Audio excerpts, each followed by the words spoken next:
lot of this isn't going to make sense to you, and I'm sorry about that. I'm just going to start at the beginning, with the house.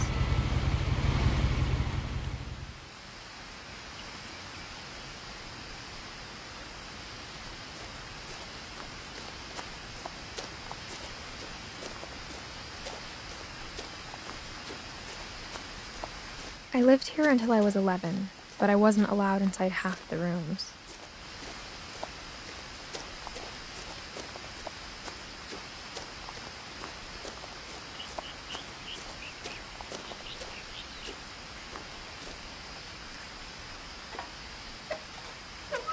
Inside the mailbox were bills from 7 years ago, marked urgent, open immediately.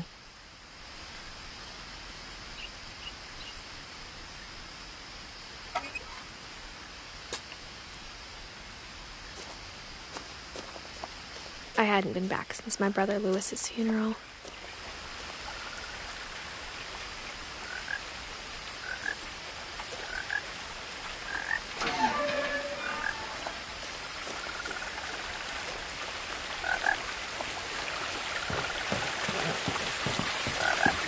In her will, my mother left me a key, but didn't tell me what it unlocked.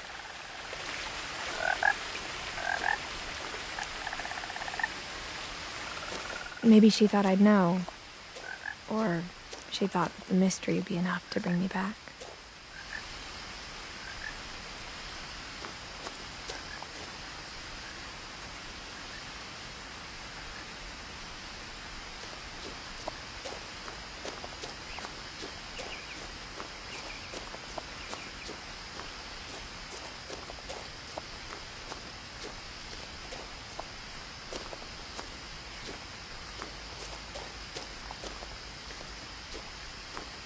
No one had driven this way in a long time, but I saw a few hoof prints.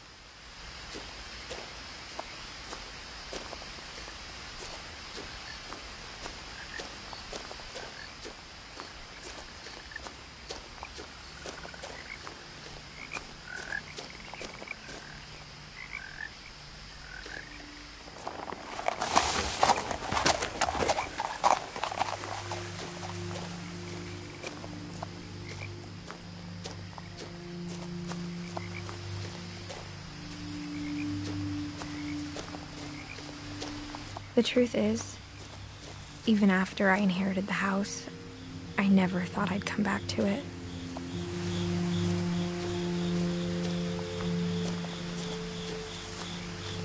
But now I had questions about my family that only the house knew the answers to.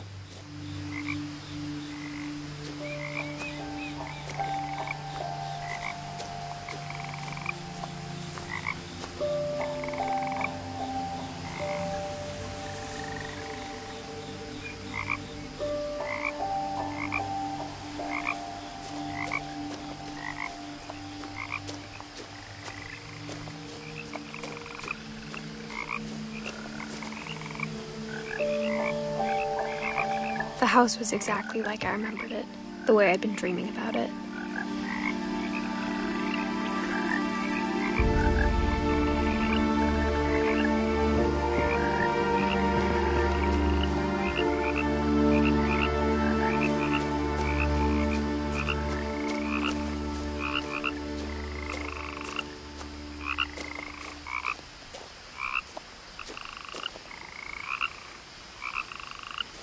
I asked Edie once about the dragon in the pond.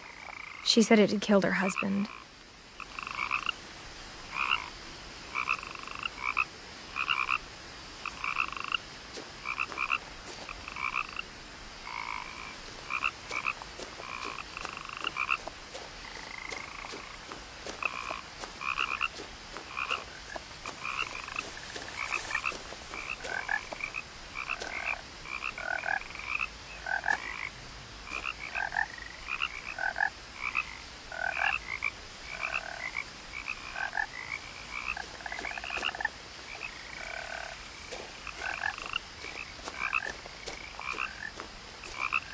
As a child, the house made me uncomfortable in a way I couldn't put into words.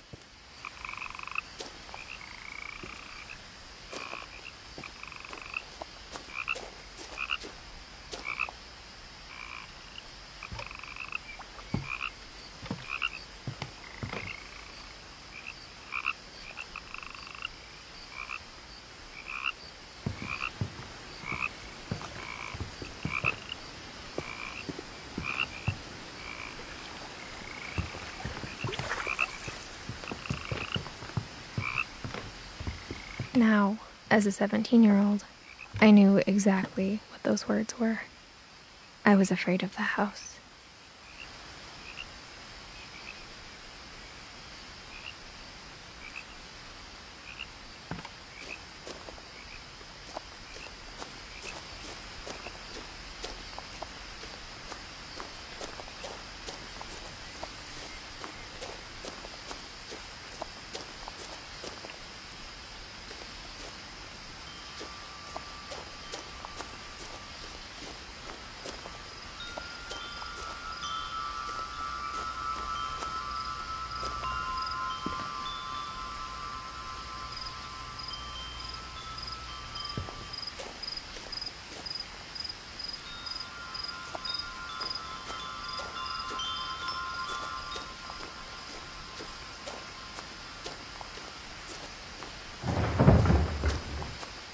I heard something moving around in the garage.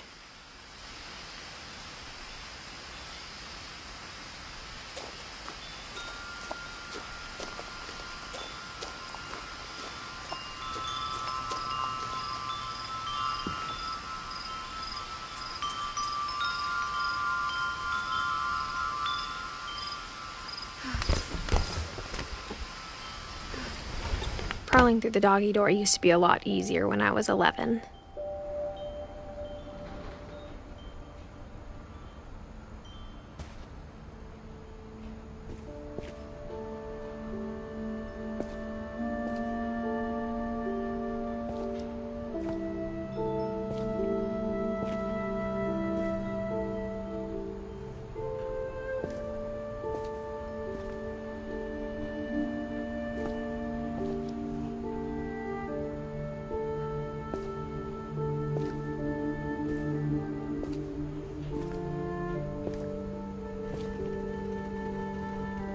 The power had been turned off the night we left.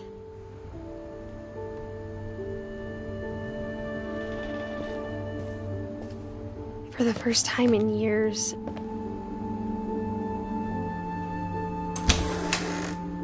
I felt like I was home.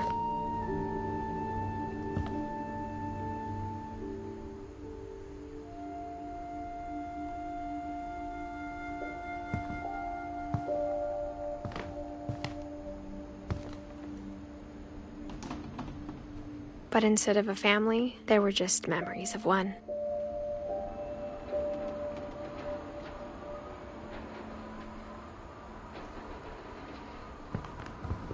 Like how after Louis started working at the cannery, we all got sick of eating salmon. Except our cat, Molly.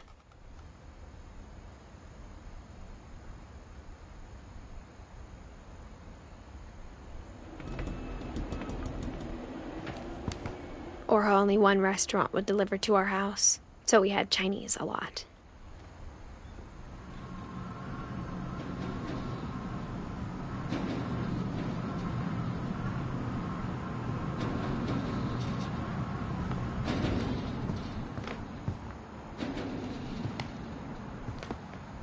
Nothing in the house looked abnormal. There was just too much of it, like a smile with too many teeth.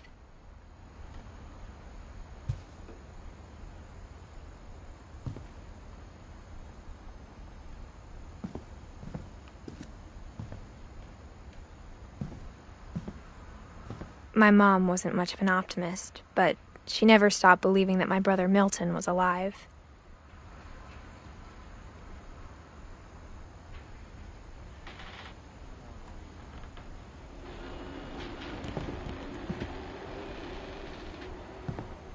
A lot of things got left behind in the whirlwind of that last night.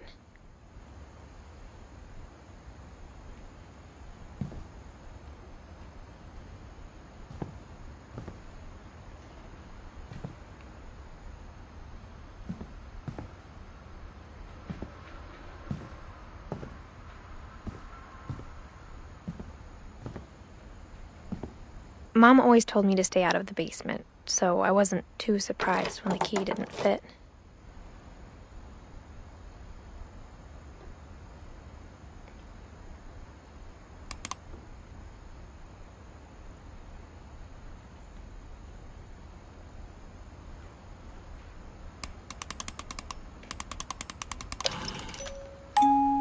Great-Grandpa Sven built a music box for Barbara, along with the rest of the house.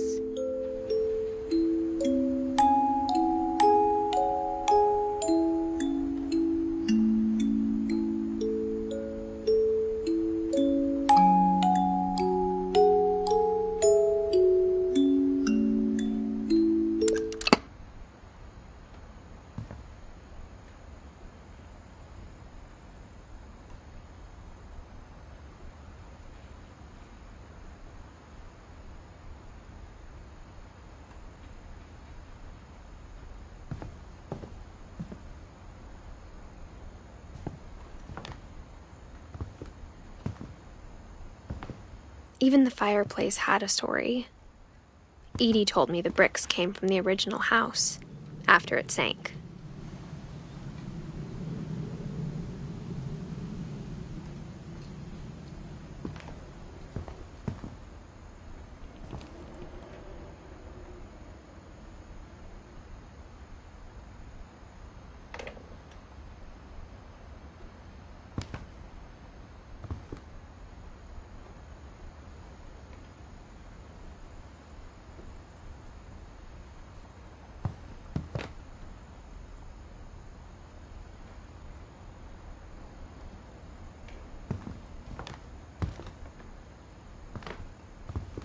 The table was still a wreck from the night we left.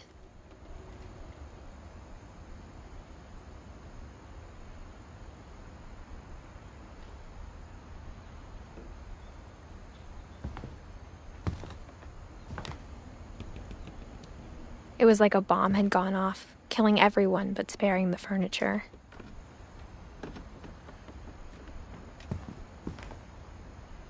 My mom was the only one of us who could imagine Great-Grandma Edie living in a nursing home.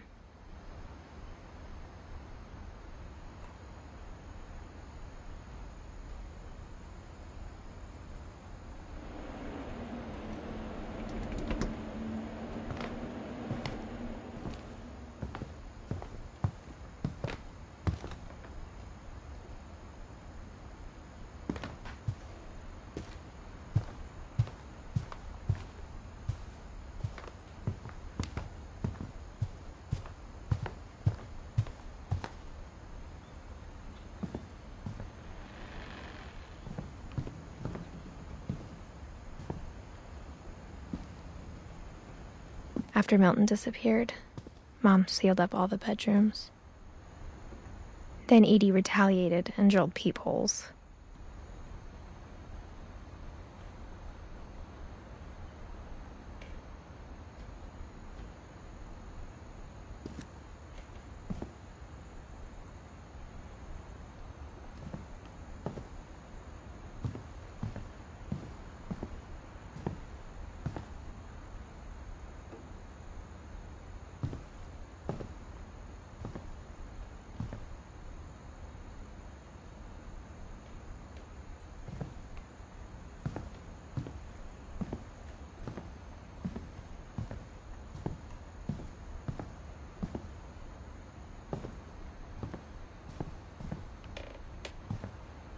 Whenever people ask me about my family, the first thing they always want to know about is Barbara.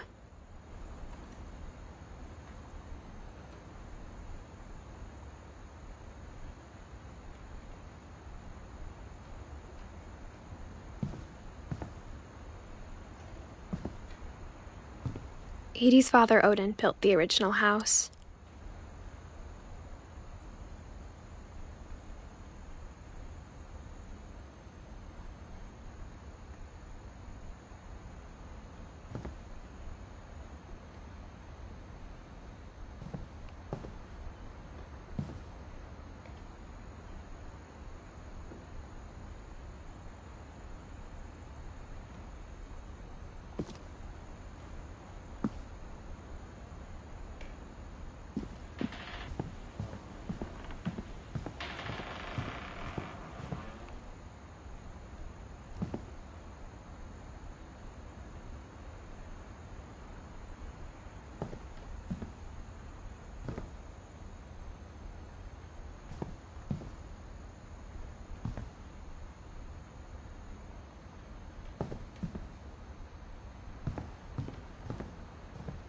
I spent a lot of time playing in Great Uncle Walter's room.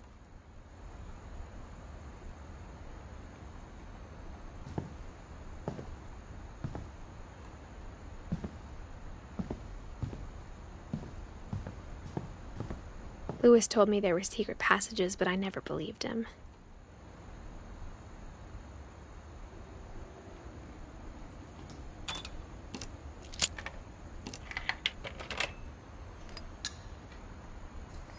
Turns out, my mom was really good at keeping secrets.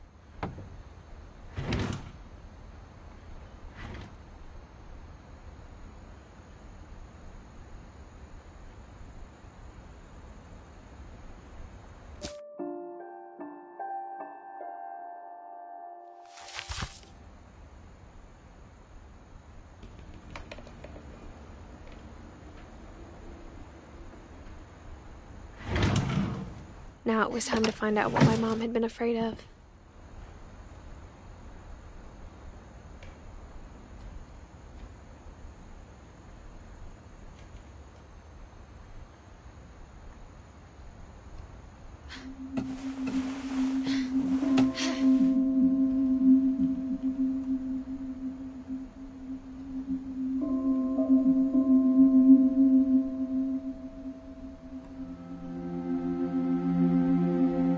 From the paintings on the wall, it was clear my brother Milton had been here before me.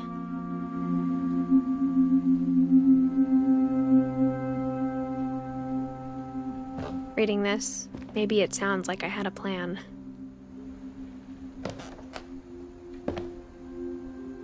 But I had no idea what was behind that door.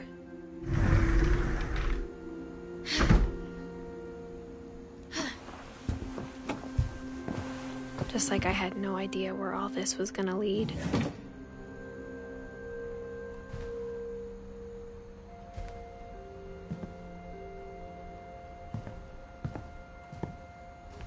I grew up looking at Molly's room through the peephole.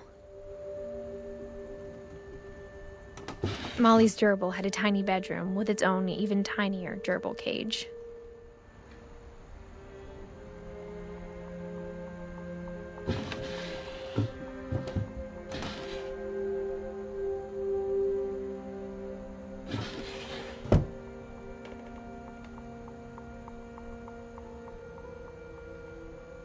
Being inside for the first time, I felt like I'd stepped behind a painting.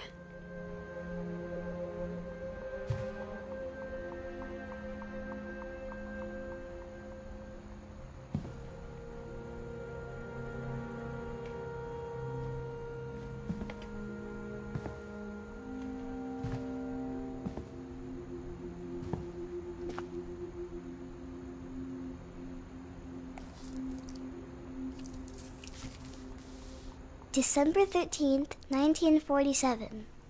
Dear Diary, I'll be gone soon, but I wanted to tell somebody about what's gonna happen. It started when Mom sent me to bed without dinner.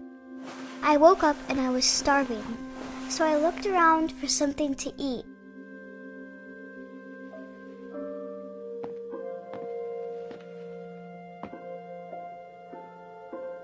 The gerbil food was dry, but I didn't mind it.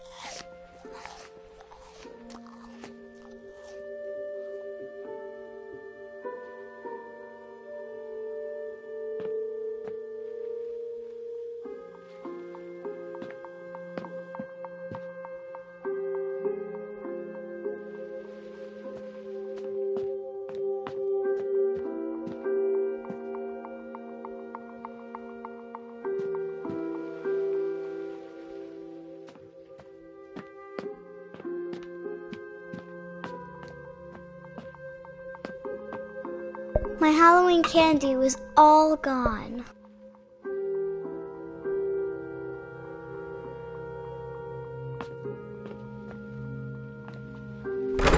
Mom, can I come out now? Sweetheart, it's late. Go to sleep.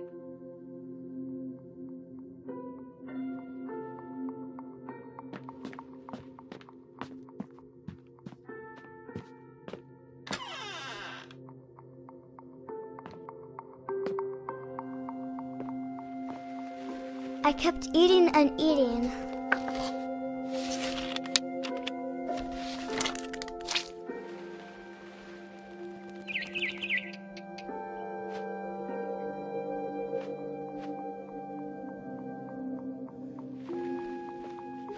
I ate a lot of things that night.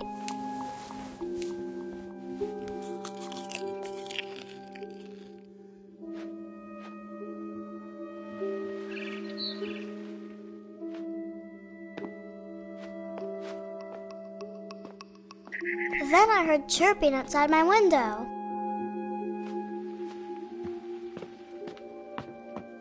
It was a barn swallow going back to her nest. I reached out for her.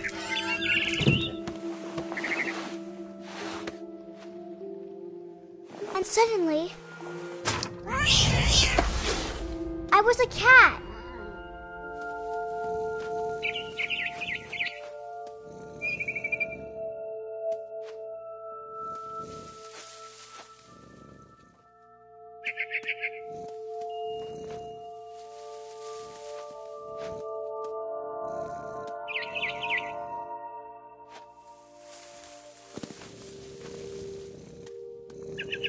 I tried to be quiet, but the bird was really scared.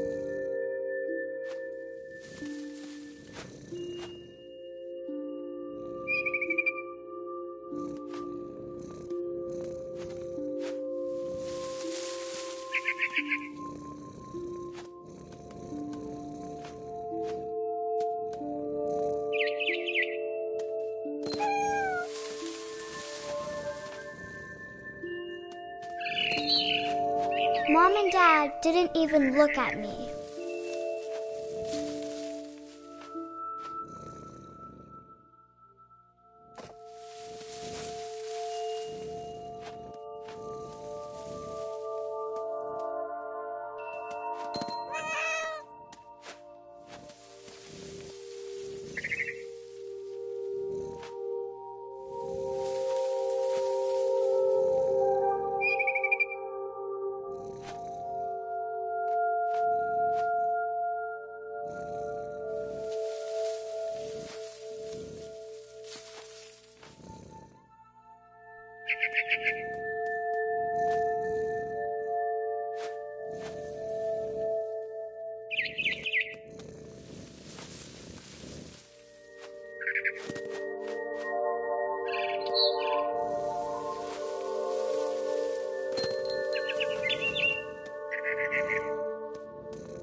I jumped and I almost got her.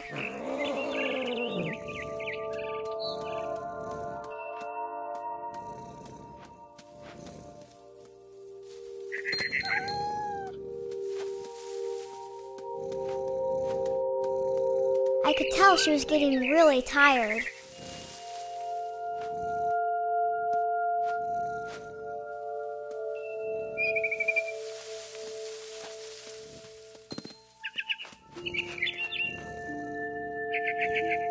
Now I was up in the big tree. I promised Dad I wouldn't climb it anymore. All I cared about was eating that mama bird.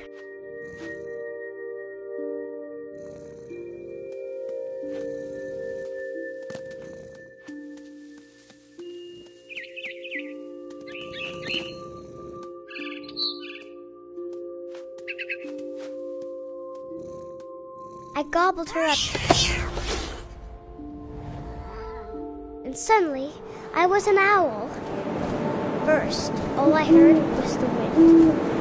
Then I heard little teeth nibbling in the grass.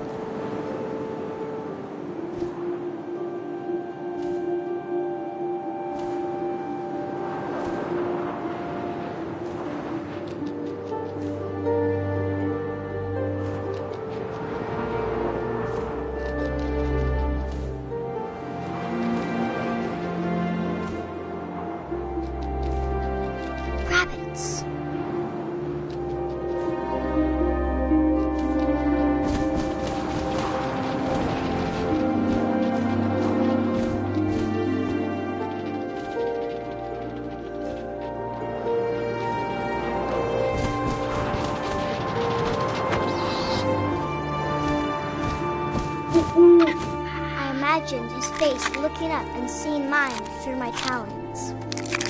I swallowed him up, and I didn't chew one bit. Then I flew off to find something bigger.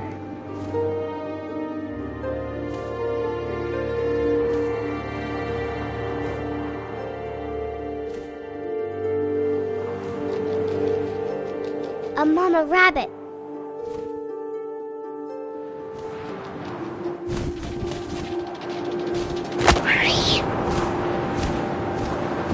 She was almost too big to carry. I started choking, but I couldn't stop eating. And suddenly, I was a shark.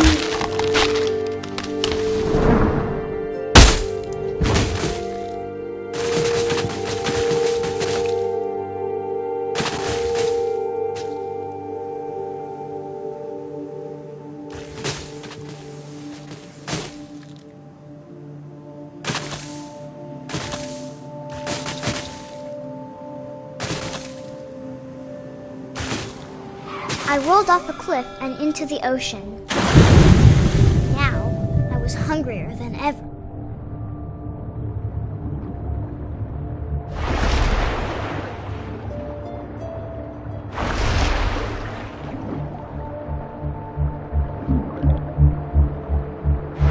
I wanted fat, juicy seals.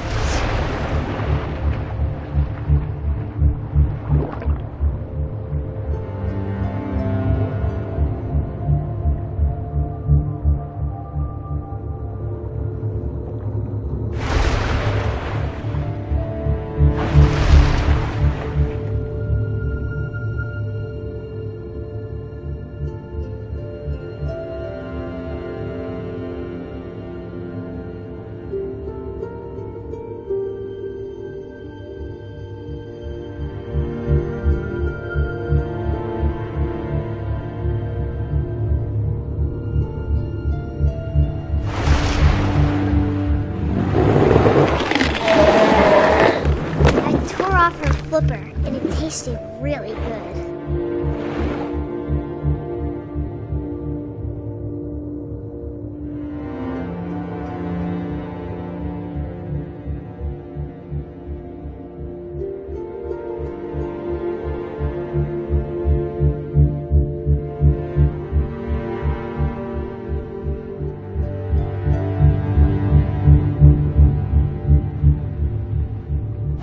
Grabbed on tight. And I was so hungry, I jumped out of the water. When I opened my eyes, everything had changed.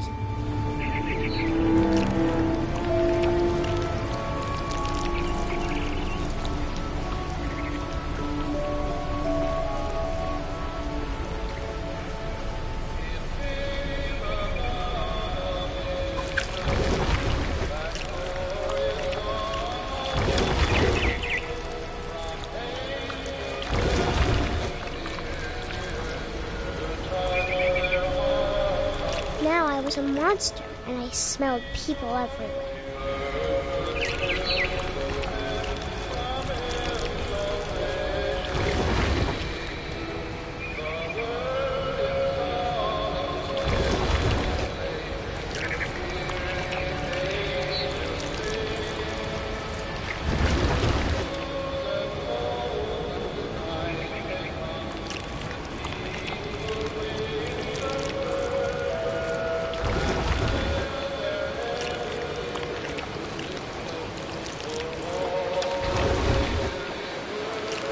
I was big, but I moved real quiet.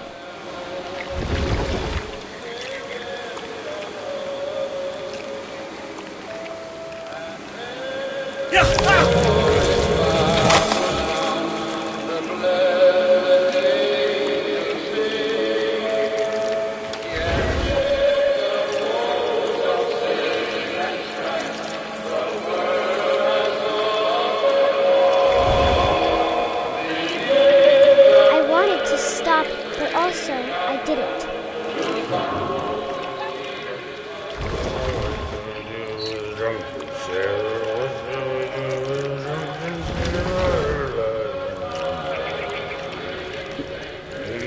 belly with a rusty. Razors his belly with a rusty.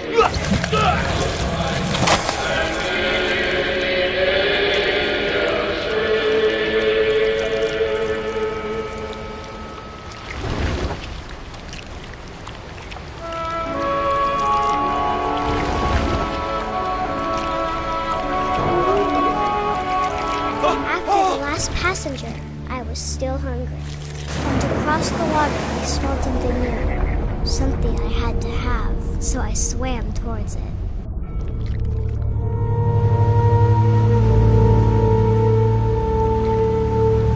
I slithered onto the sand, and the good smell went into an old pipe.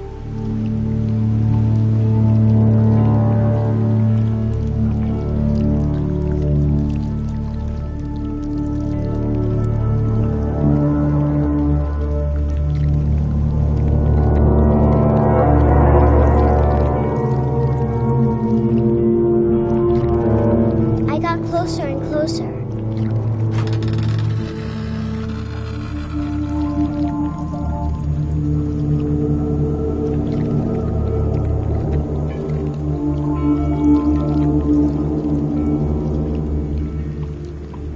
All of my stomach started growling.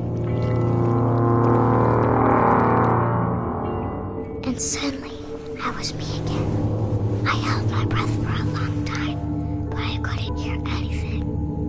I think it's waiting for me to fall asleep. But it's not going to wait much longer. It needs to be, and we both know I will be delicious.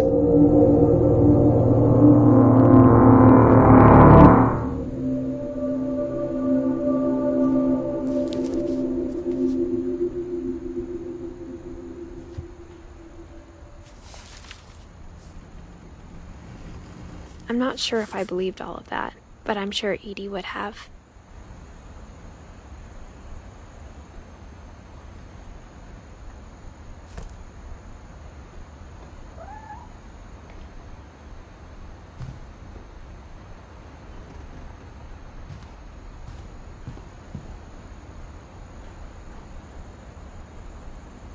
I can't describe it, but I felt like some part of Molly was still here.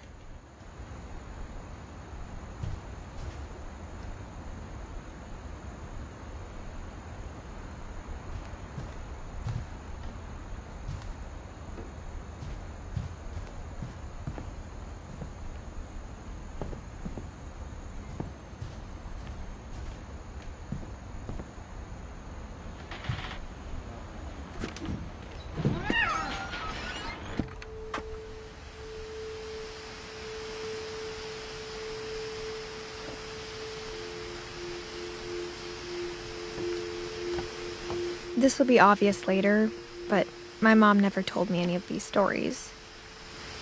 Edie would have, but Mom didn't like bringing up the past.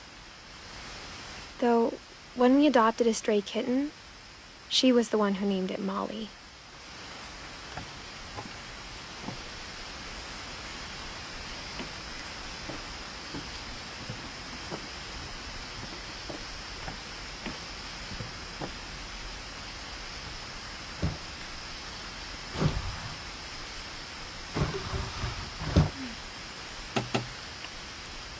I spent a lot of time in Great-Grandma Edie's room.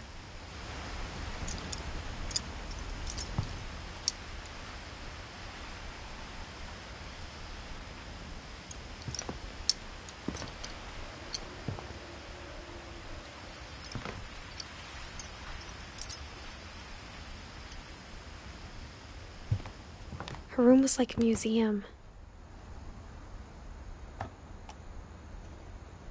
For 500 years, the Finches have been famous throughout Norway for their fortune and misfortune.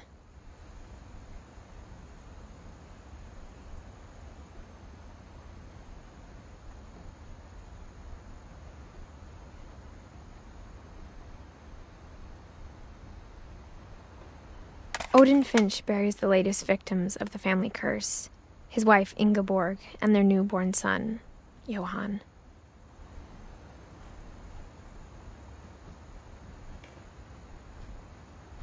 On January 7th, 1937, he set sail with his family and his house, hoping to leave the curse behind.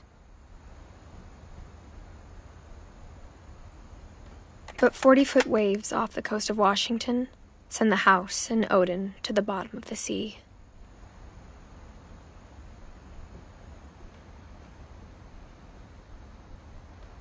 Odin's daughter Edie, with husband Sven and baby Molly, step ashore on their new home, Orcas Island.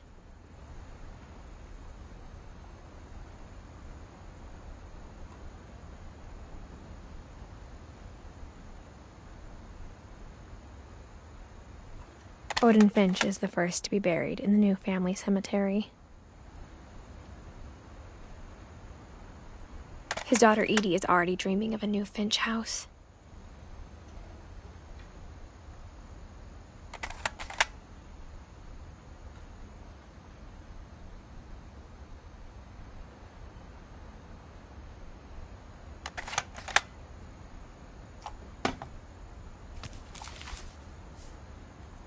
Whatever's wrong with this family, it goes back a long ways.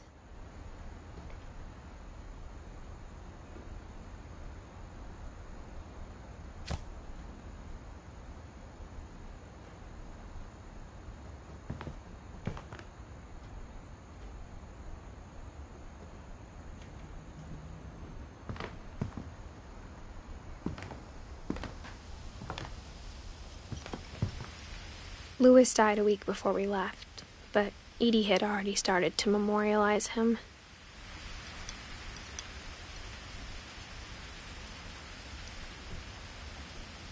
Edie knit me a new pair of gloves every year, just in time to replace the old ones.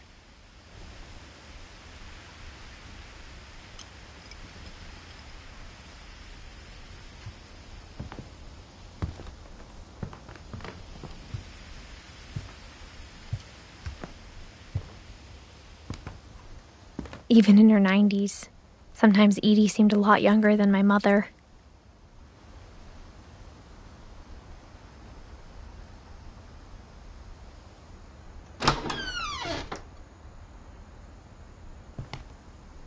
When Edie told people Sven was killed by a dragon, she could also have said he was building a dragon-shaped slide that collapsed. She could have, but she didn't.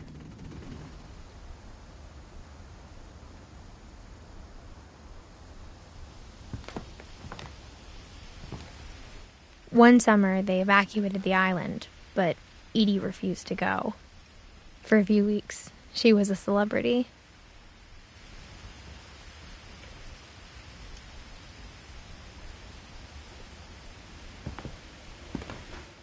I hadn't thought of myself as Edith Jr. for a long, long time.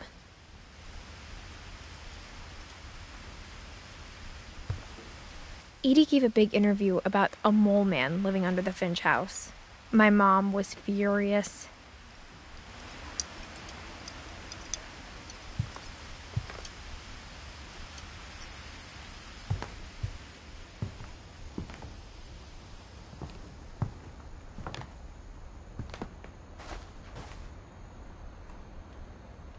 The only trace Grandpa Sam's first wife Kay left on the house was the pink bathroom. It was a pretty big trace.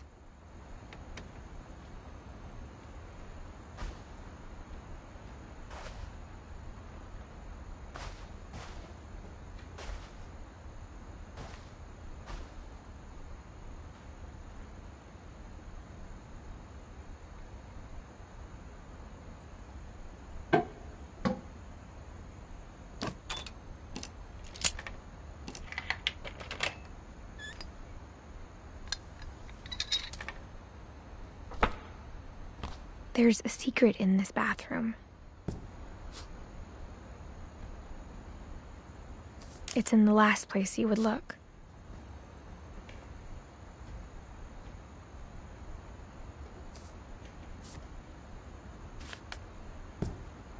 It isn't in the cupboard.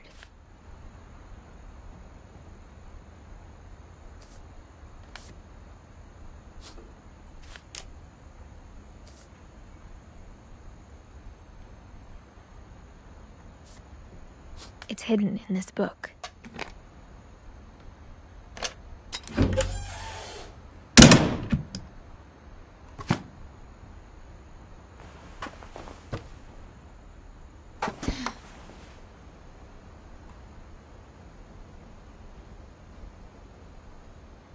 Sven gave Sam an old camera he'd refurbished. He never put it down.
I knew Grandpa Sam had a twin.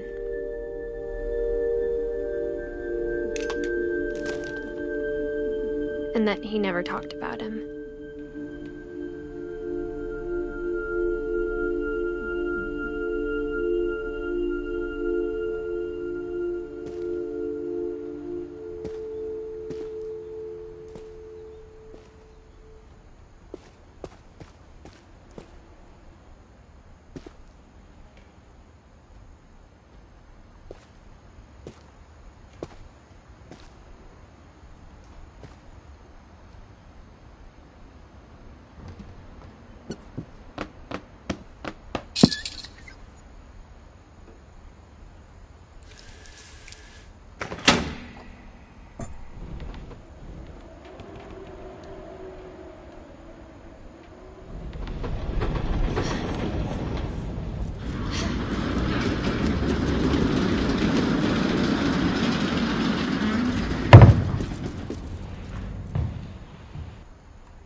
I guess my grandpa didn't like history any more than my mom did.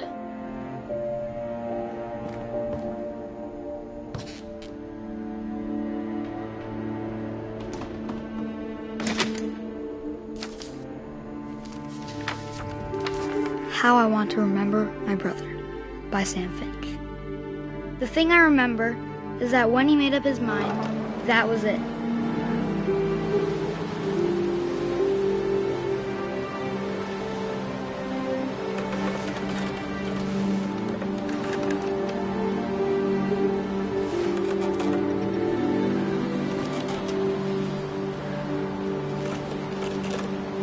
My brother said he'd die before he ate another mushroom, and he did.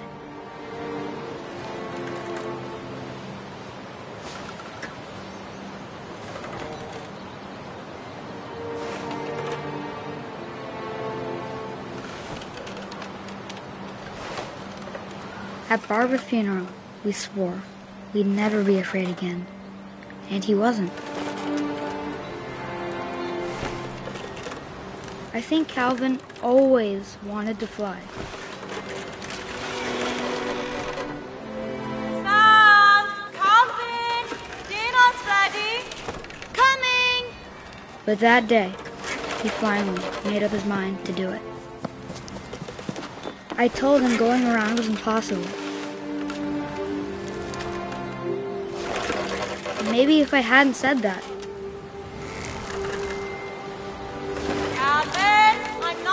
Tell you again. Maybe if the wind hadn't picked up, then maybe he'd still be here. But I doubt it. I think he'd already made up his mind. That's what I want to remember about my brother.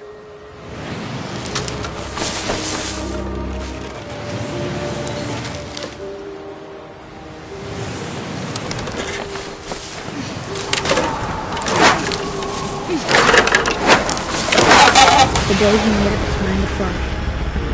And he did.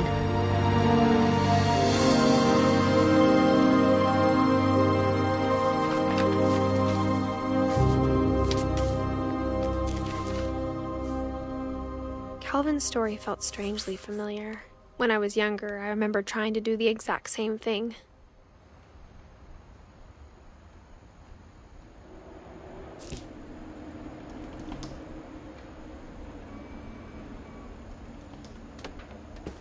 After the funeral, Edie roped off Calvin's half of the room.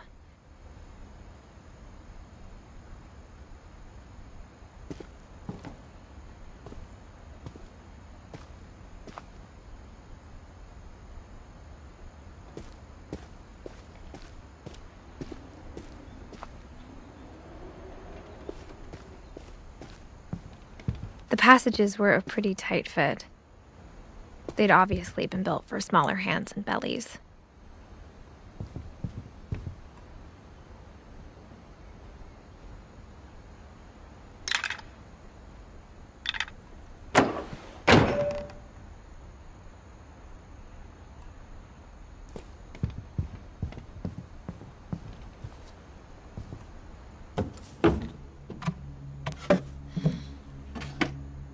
Growing up, I always thought of Barbara as a child star.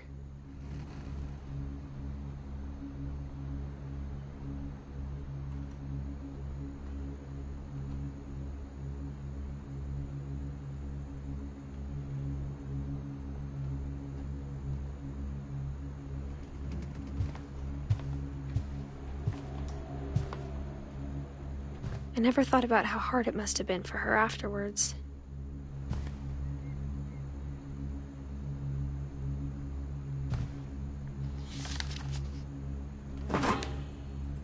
Of all the stories people wrote about Barbara's death, I'm surprised Edie saved this one.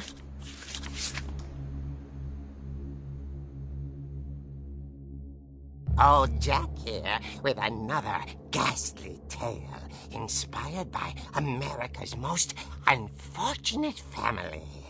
I'm calling it The Surprise Ending of Barbara Finch.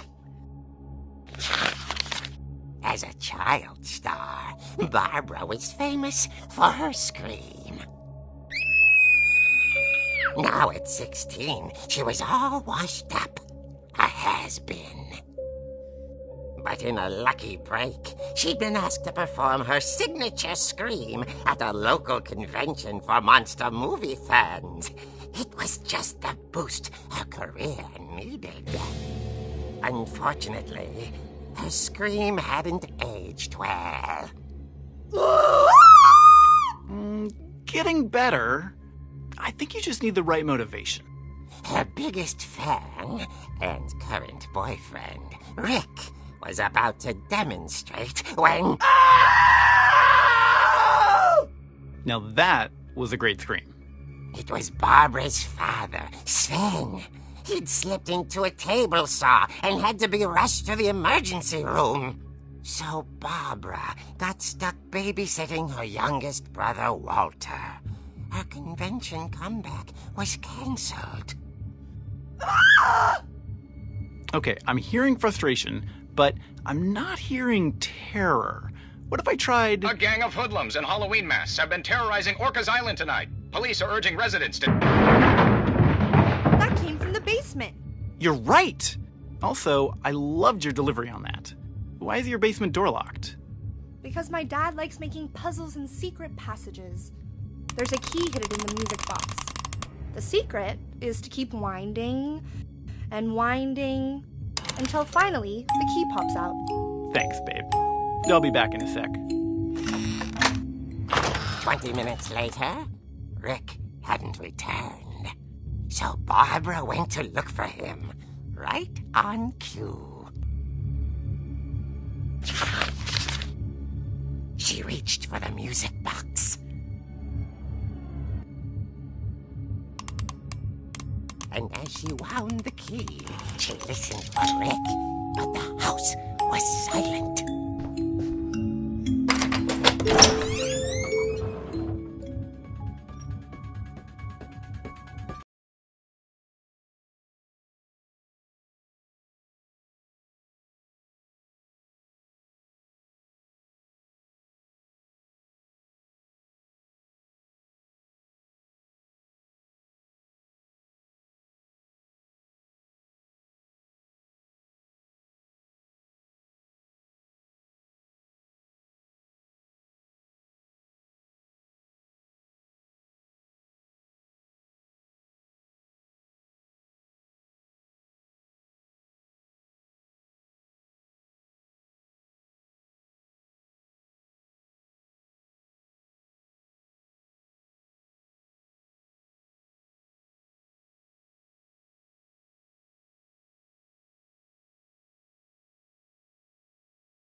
The old fridge rattled and grew still.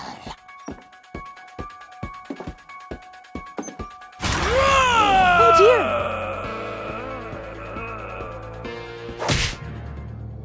Oh! Rick?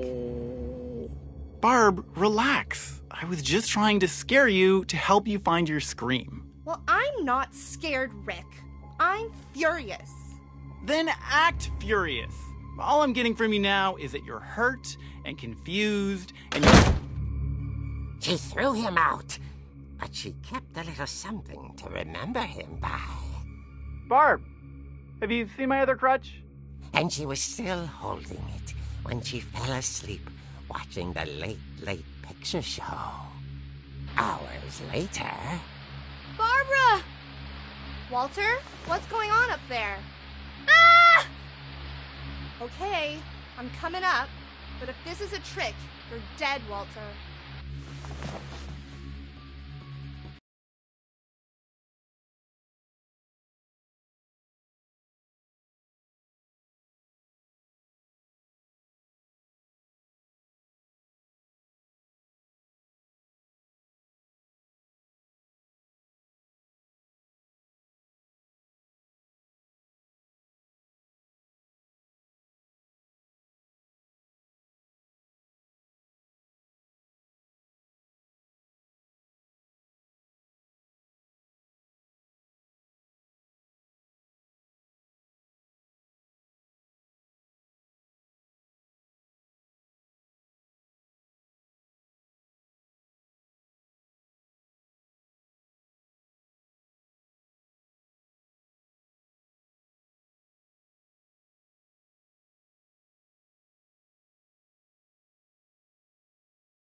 Was coming from inside the house.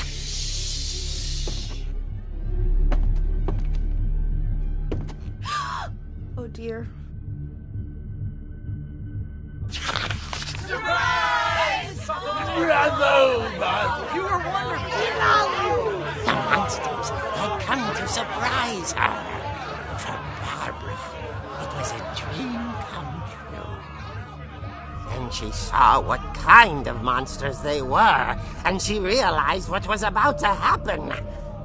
She was going to be famous. And with her final breath, Barbara Finch gave the performance of her life.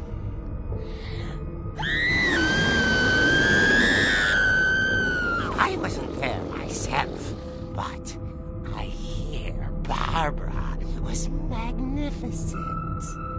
Poor girl. She had a taste for stardom. But unfortunately, so did her fans. Of course, the police blamed it all on poor Rick, who disappeared the same night. And little Walter? Hiding under his bed the whole time.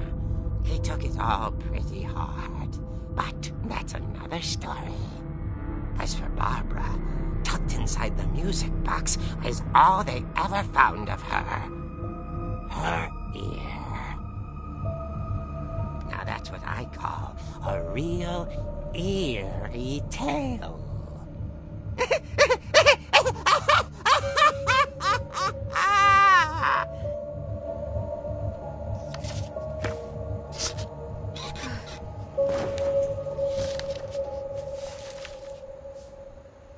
Edie told me all Barbara wanted was to be remembered, as absurd as that comic was. Maybe what Edie saw was a happy ending.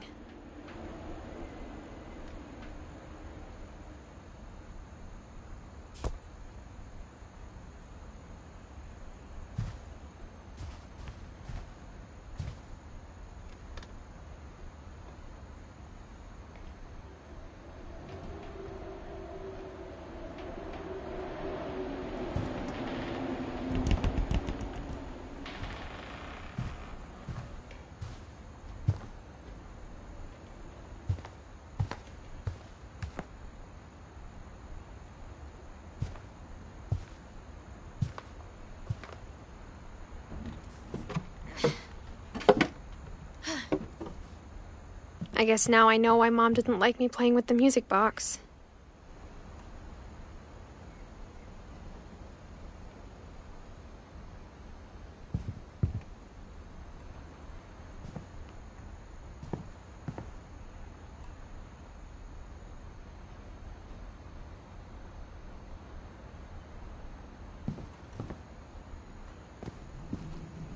Mom must have locked the third floor stairs on the night we left.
Mom said the basement was off limits, unless I wanted another tetanus shot.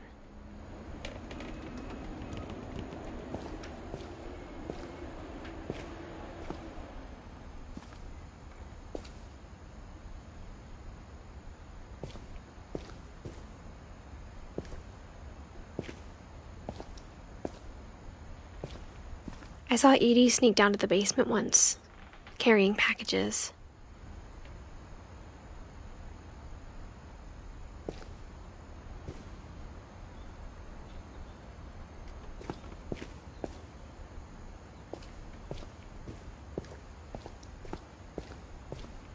thought maybe she was hiding presents.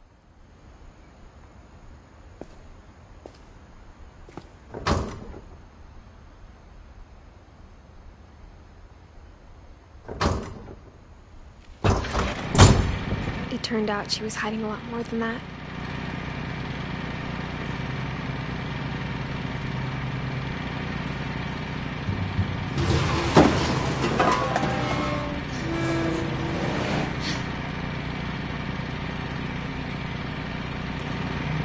I remember asking Mom once about where Walter had gone.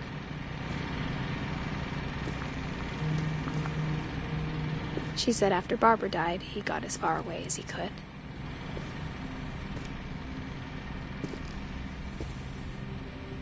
If there's a pattern in all these stories,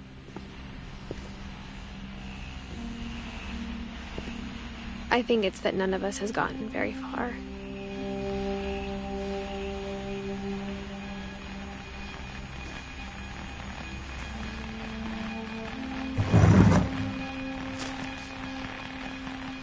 Goodbye, everyone. I can't believe I've been down here for 30 years. On that first day, after the shaking started, I didn't think I'd survive a week.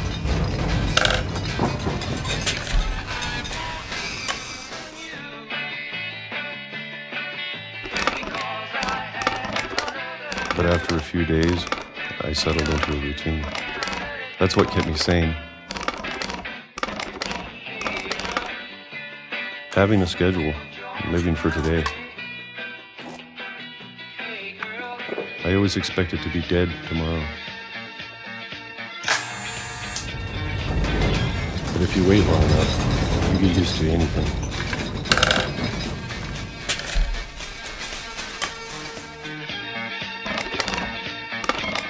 Even a monster on the other side of the door starts to feel normal. Almost friendly.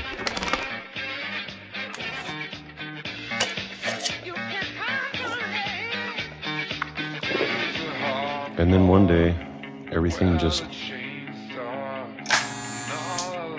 stopped. Whatever that thing was, it was gone. Maybe it got tired of waiting. Or maybe I just got tired of being afraid.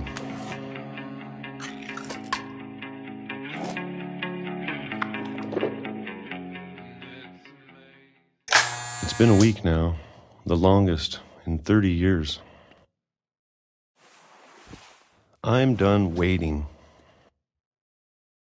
I have to leave while I still can.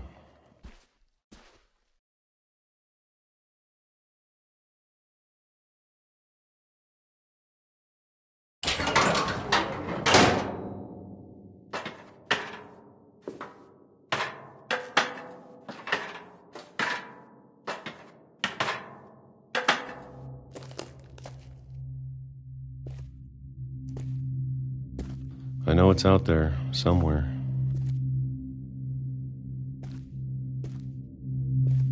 Whatever killed Barbara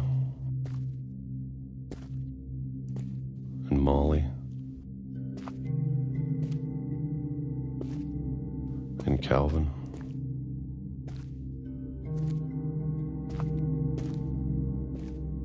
Maybe this is all a mistake. But I need to stop living the same day, even if it kills me.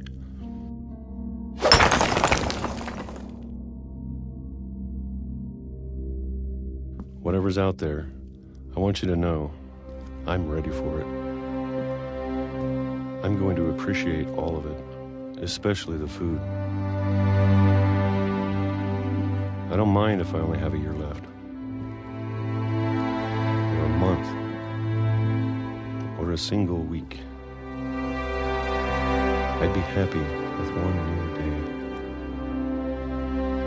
I can already imagine the sun on my face.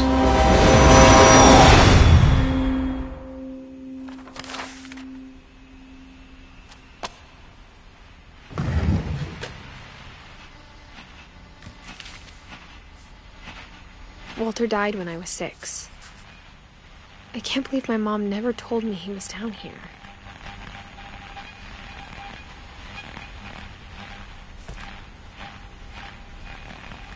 I'm sure my mom was trying to protect me.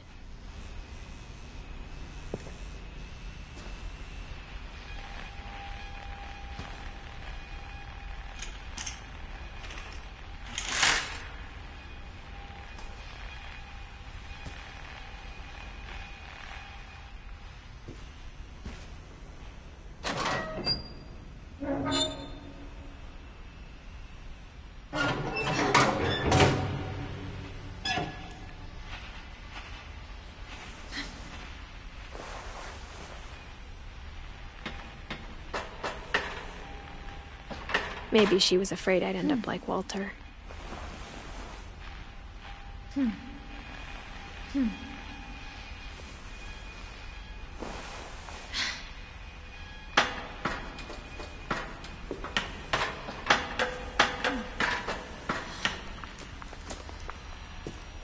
But if she never told me about an uncle under the house,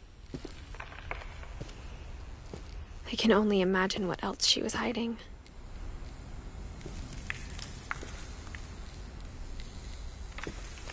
I don't want to make the same mistakes she made.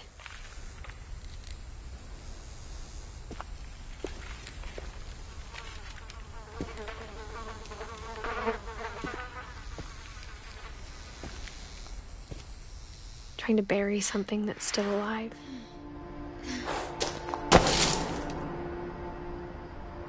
Now that there's only one of us left, or maybe two, I thought it was time I heard the stories for myself and found out what happened to everyone else. But now I'm worried the stories themselves might be the problem.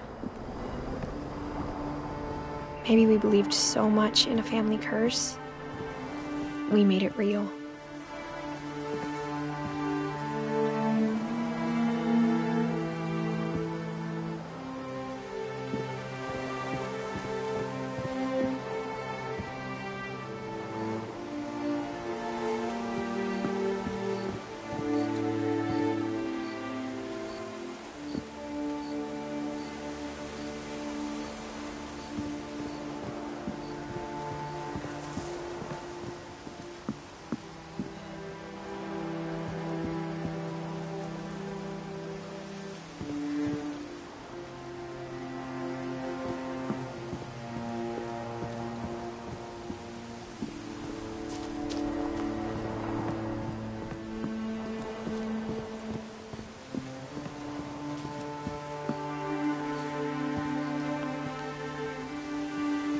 I don't know if I should even be writing this.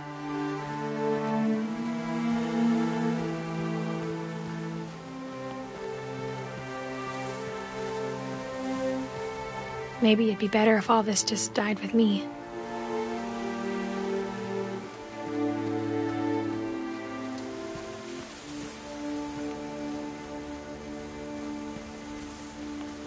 But I thought you should know about your family.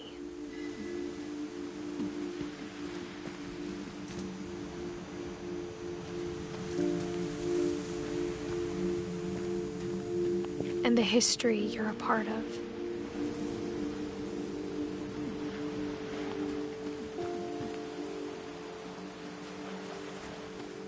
Though to be honest, I feel as lost as you probably do right now.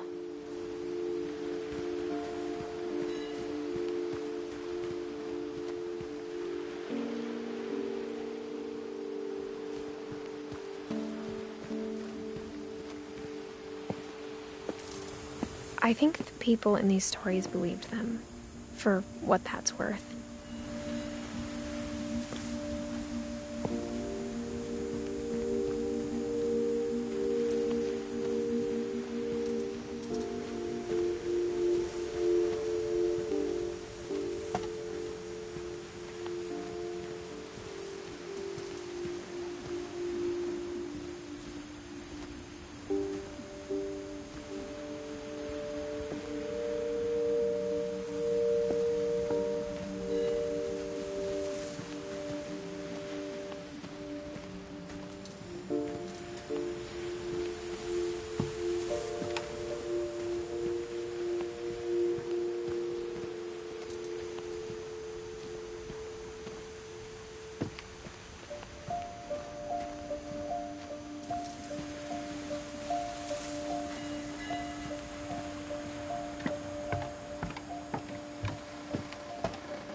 you look at the house, that history of imagination and stubbornness and madness, any of it seems possible.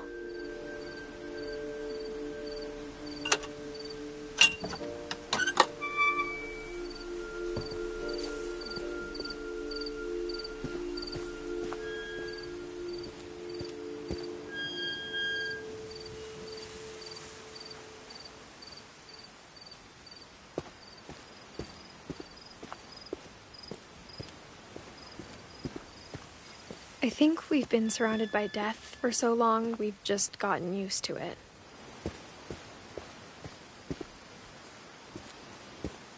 What kind of family finishes building a cemetery before starting the house?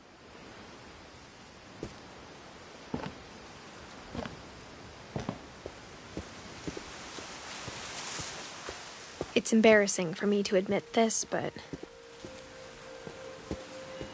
the pet cemetery made me more uncomfortable than the human one. 3 of the gerbils are mine, and 2 had been my fault.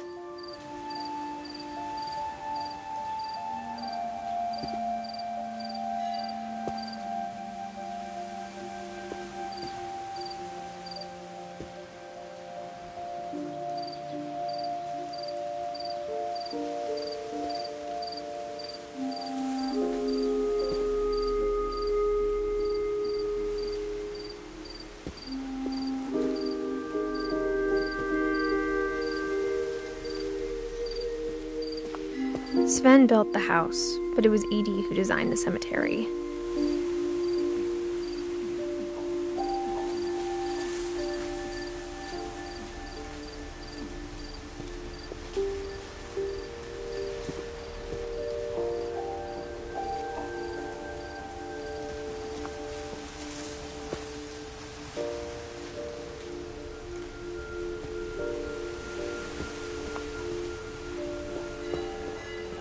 I'm sure Odin's monument had been Edie's idea.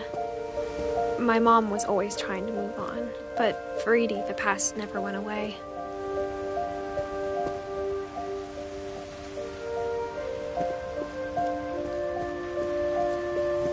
She could see it poking out of the water at low tide.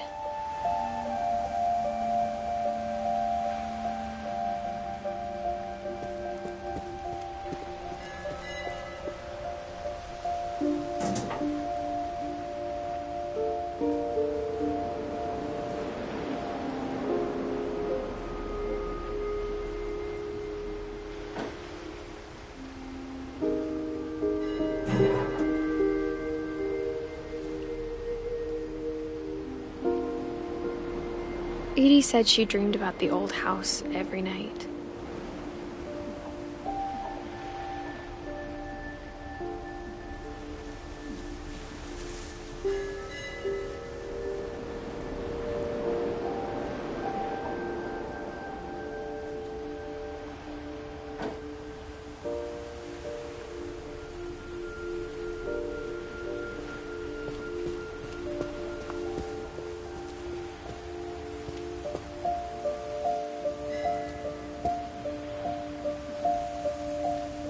Edie's side was always easier for me to understand.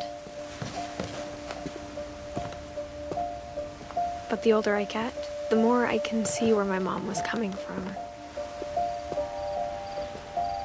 Her dad had been pretty strict, but it wasn't enough to save her brothers. She was just trying to do better.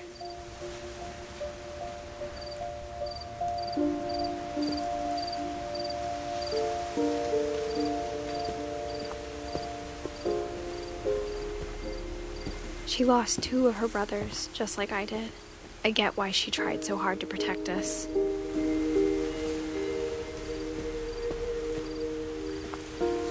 We never found Milton's body, so my mom insisted we were putting up a monument, not a tombstone.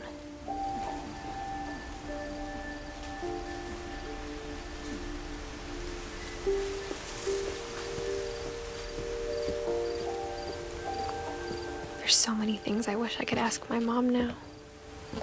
Part of me thinks this is what she wanted all along. For me to come back someday and find everything out for myself.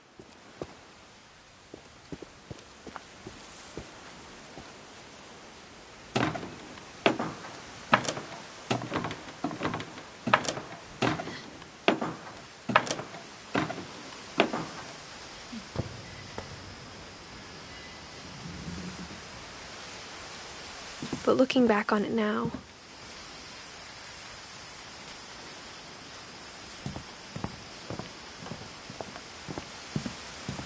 if she told me there was going to be so much climbing, I never would have come when I was 22 weeks pregnant.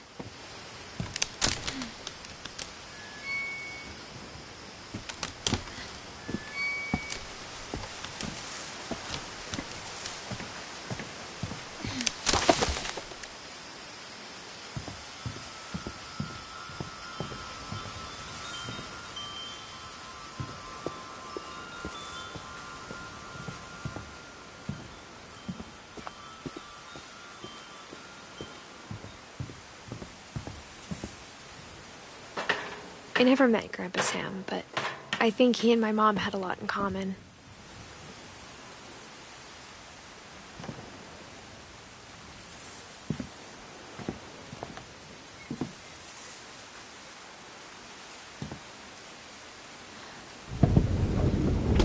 They were both pretty intense.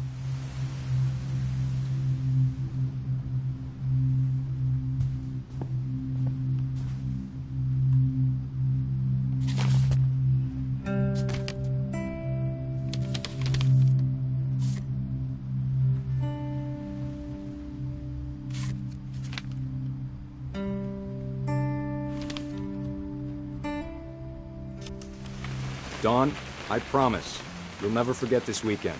Yes, sir. These memories are gonna last a lifetime. Am I gonna have to shoot anything? It's a hunting trip, Dawn. Shooting is strongly encouraged.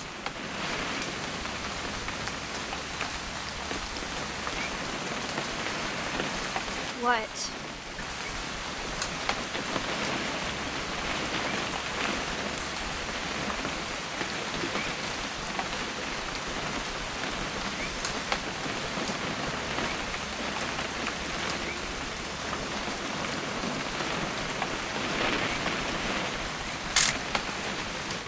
Right.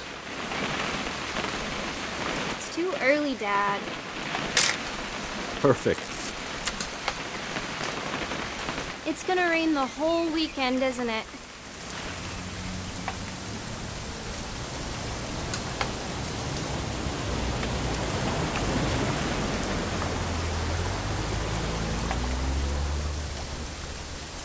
Please just take the damn picture. Hey, language. I will never forget this weekend, Dad. That's the spirit. Okay, got it. I'm gonna take some pictures, okay? Just be careful. The camera's older than you are.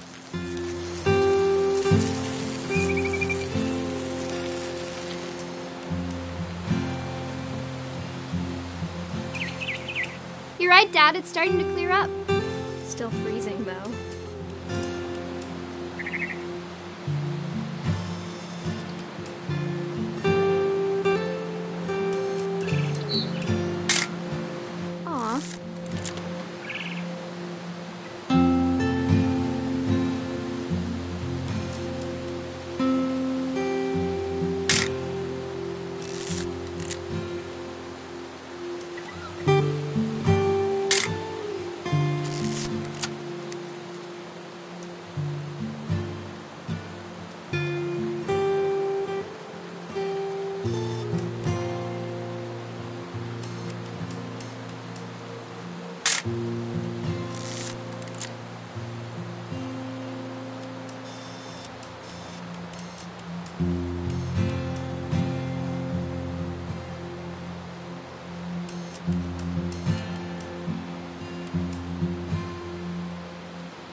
Definitely should not have drunk all that coffee. Hold still while I take a picture of you. I definitely won't be moving. Are you done yet? Does it sound like I'm done?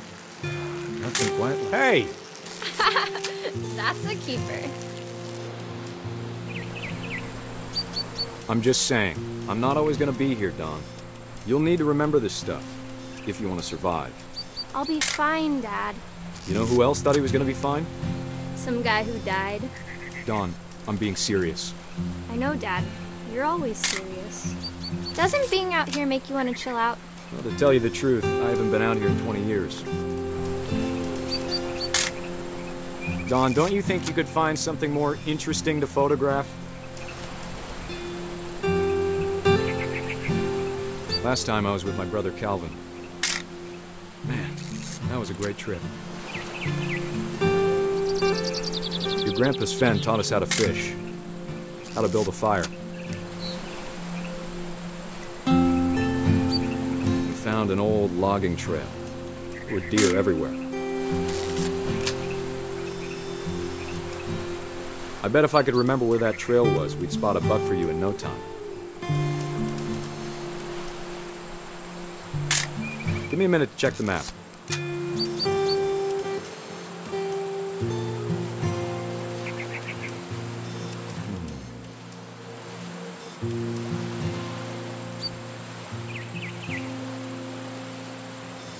Let's see. You don't need to waste any more film on me, kiddo.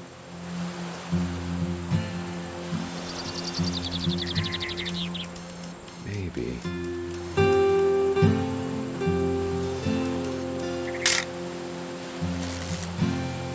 Or was it?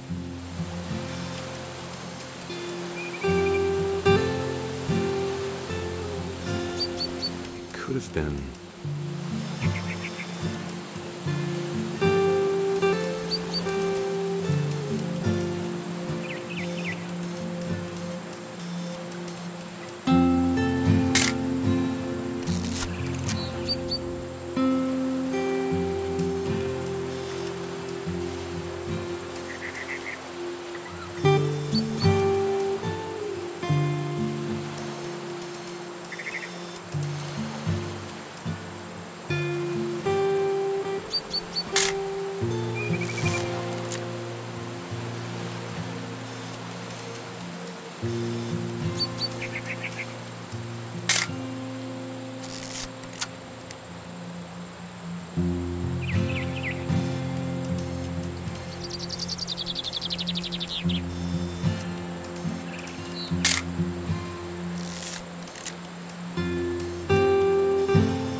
eyes, Don.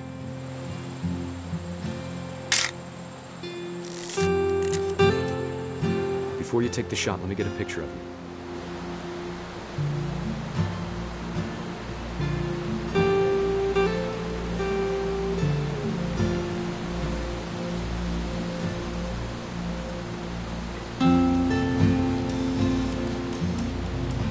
Dad, I... Just breathe. Turn off your imagination. Let me get behind you. Do I have to do this? Dawn, you don't have to do anything. But if you want to survive, you'll need to be strong.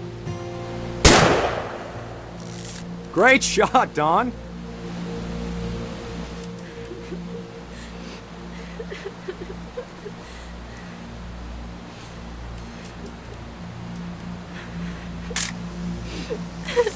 I'm proud of you, Dawn. Always remember that, okay?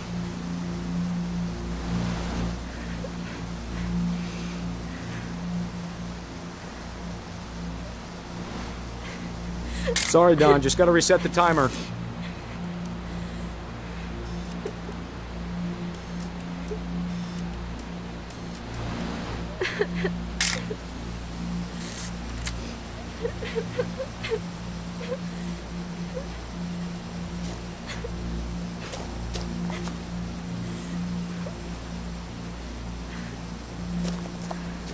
Hang on, kiddo. Just trying to get a shot of the two of us together.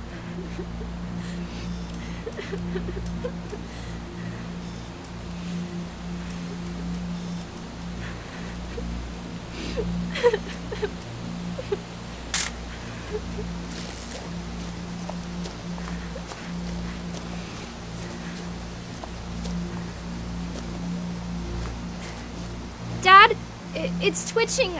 I think That's it's totally normal, Dawn. Just focus on the camera. Try not to think about... Dad!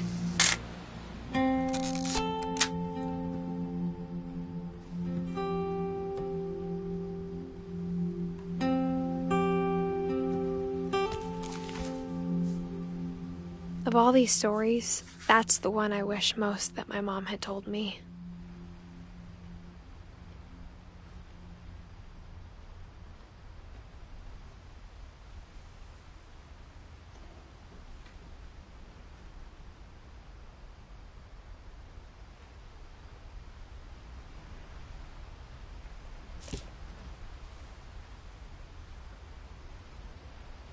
Sam spent his life shooting photos, but Mom said he got nervous being in front of the camera. I guess we're all afraid of something.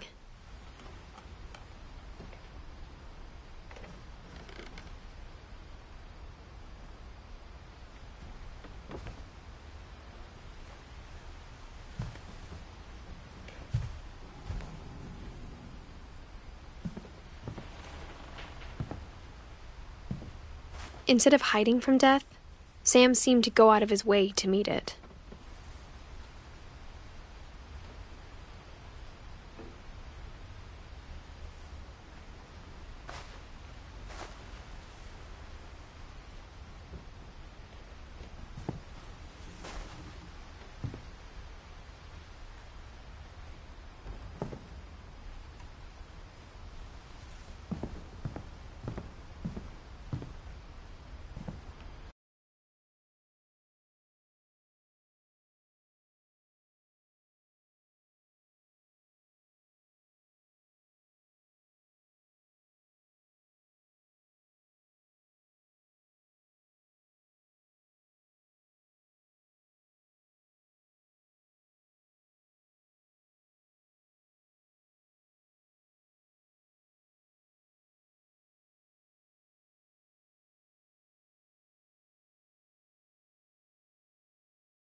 son.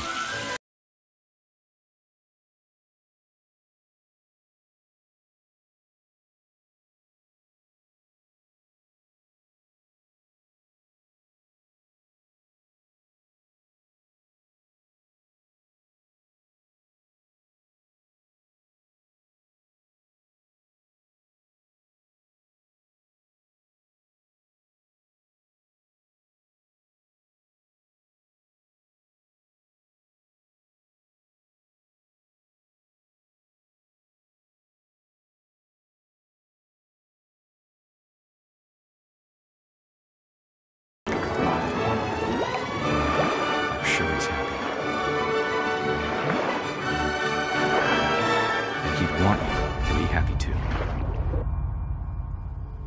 Good luck, Kay. Love, Sam.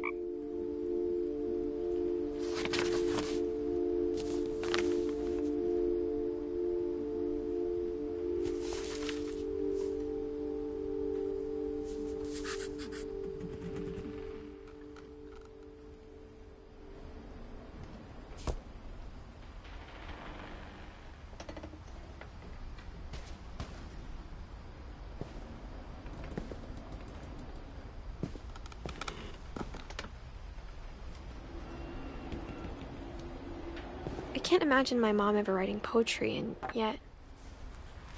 A poem for Gus, who always said the wedding was a bad idea. Our father never hit us kids, at least not very hard, before the day my brother said with teenage disregard that he'd be dead before he'd see a wedding in our yard.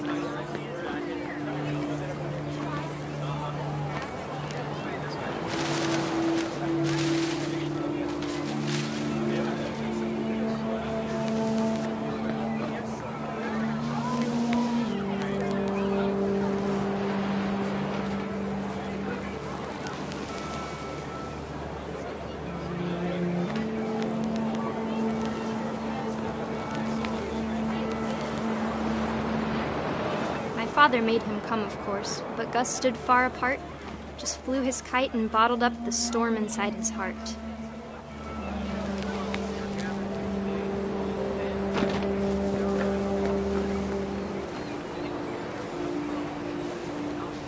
I tried to talk him out of it, but though he'd never met her, "We don't need a stepmom," were the words that I now pronounce you husband and wife. You may kiss the bride.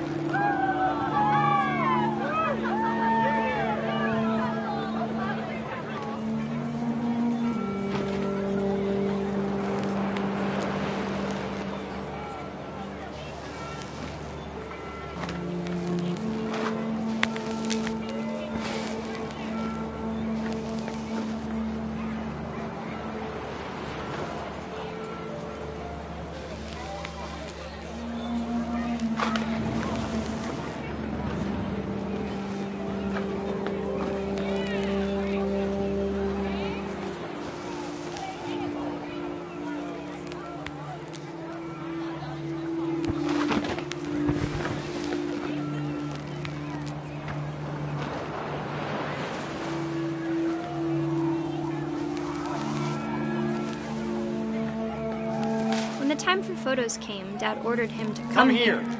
But Gus declined, and as a sign held up his middle finger.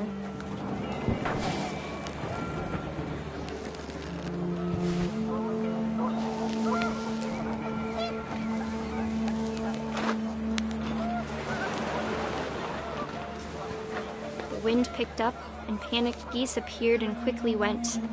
But all the humans did that day was go inside the tent.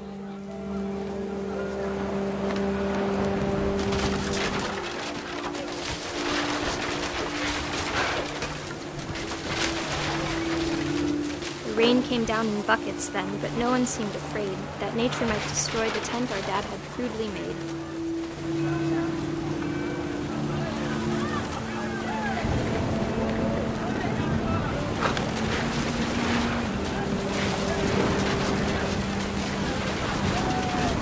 The thunder sounded much too close and full of angry power. But all my father said to this was, "Make the music louder."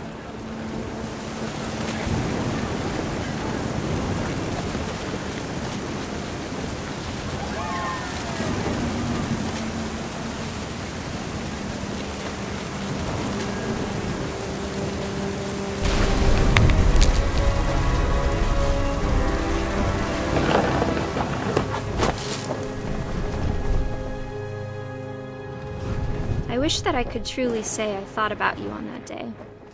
Out there on the beach alone, just you, the wind, the sea, and foam. But I didn't, until we found you.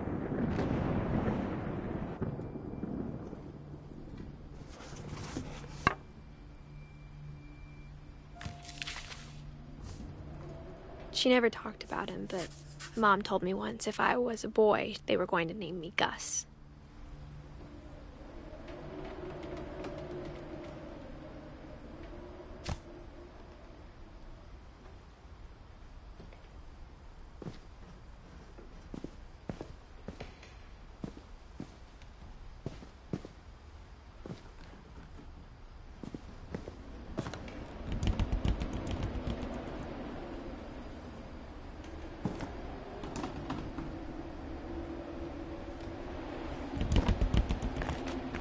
My mom moved up to the loft after her brothers died.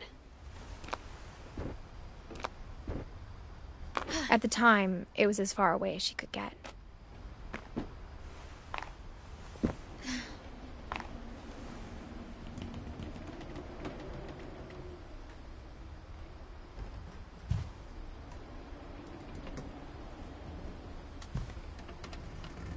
Religion was another thing my mom never talked about.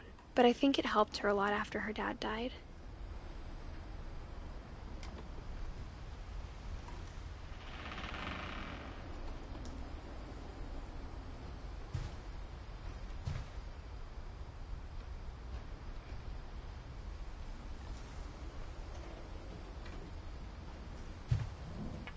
My mom moved to India a week after graduation and got a job teaching English.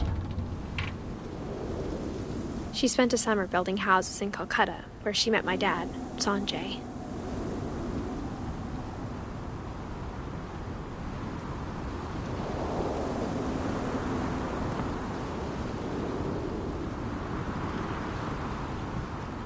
Louis was born a year later.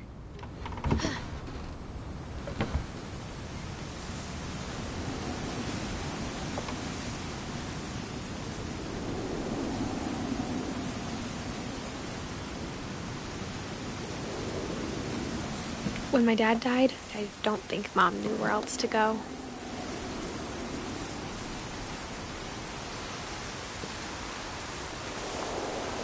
I'm sure Edie was happy to have her back. And to see kids in the house again.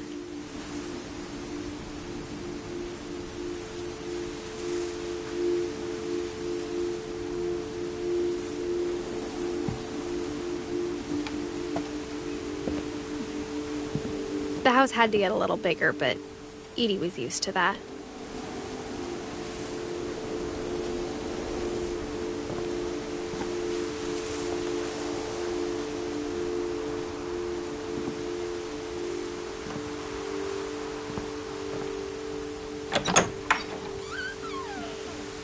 And for a while, things were good, almost normal.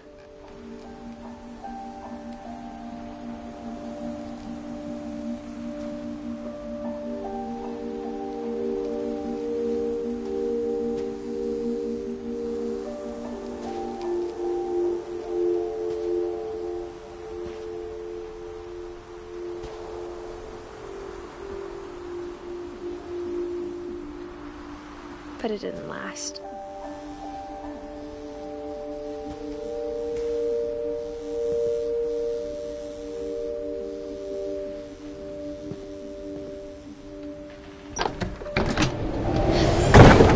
The beginning of the end was Milton's 10th birthday, when Edie gave him a castle.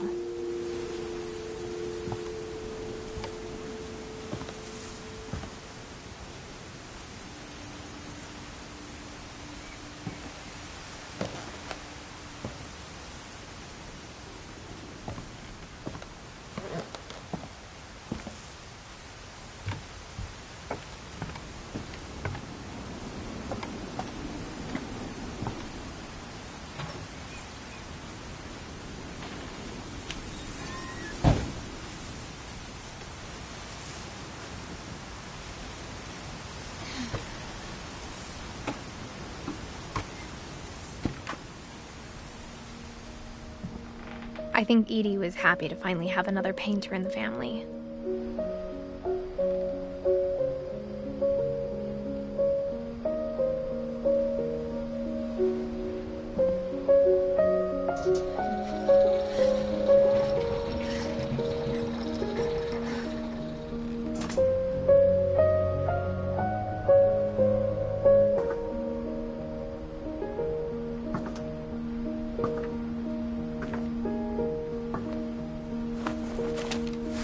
Milton Finch in The Magic Paintbrush.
I was 4 when Milton disappeared.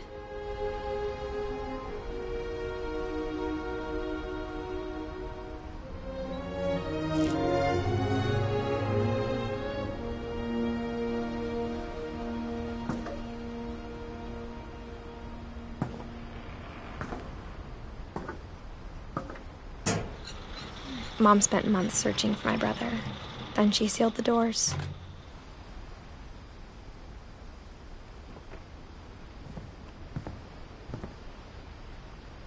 Whatever Milton had found in the house, Mom didn't want it getting out.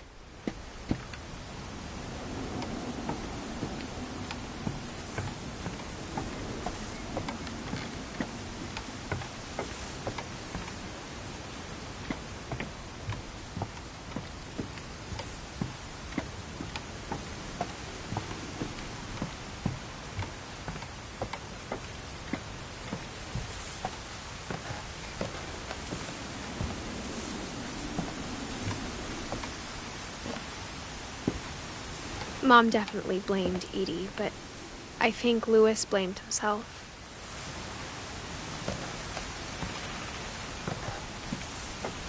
After he graduated, he just spent more and more time in his room, until Mom got him a job at the cannery.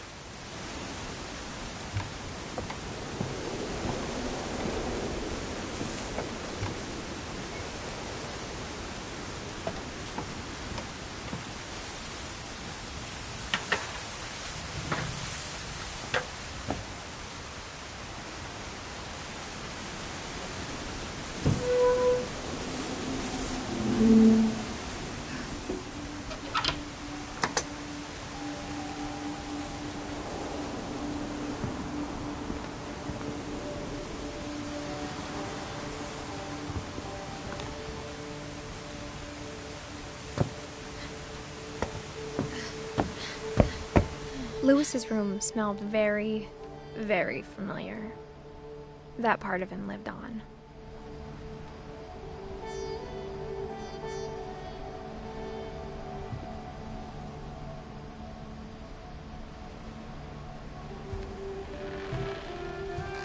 Louis and I spent a lot of time playing games together, but he was surprisingly bad at them. He died a lot.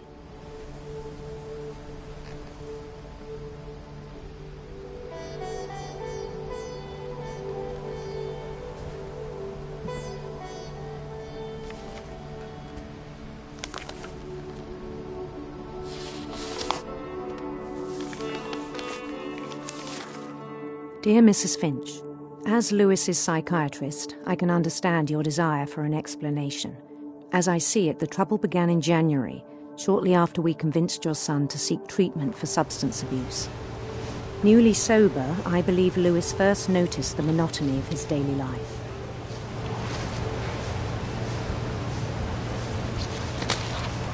He kept working at the cannery, but he withdrew part of himself.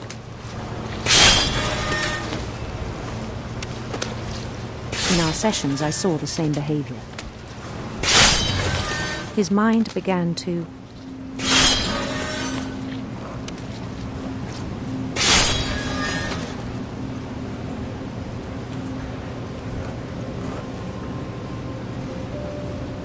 wander.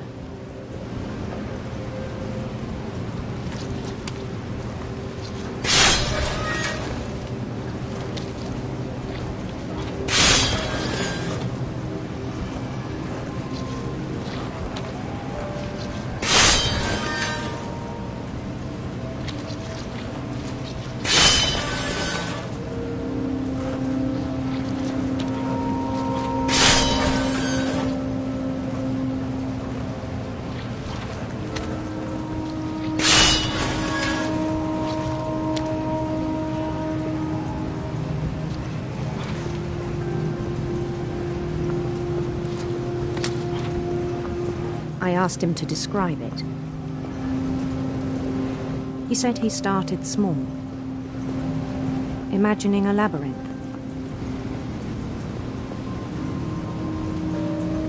He'd feel his way about. Then something moved. Bats. And toads.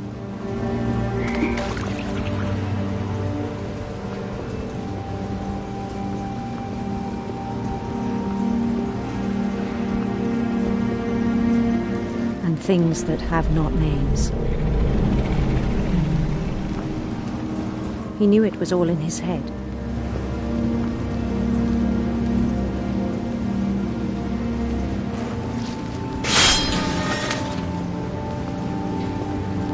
But he took it very seriously. I had hoped he'd find himself.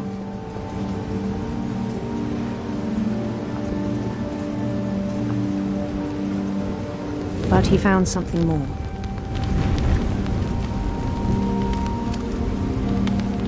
I worried about him then.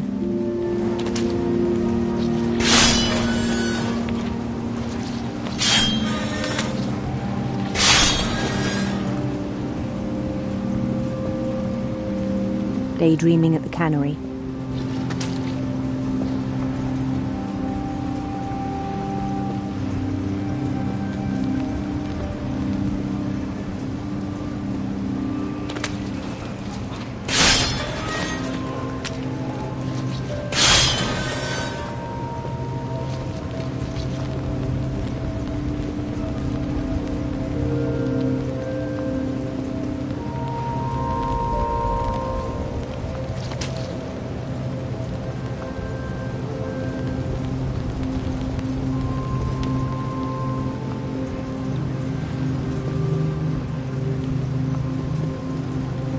I spoke with his boss,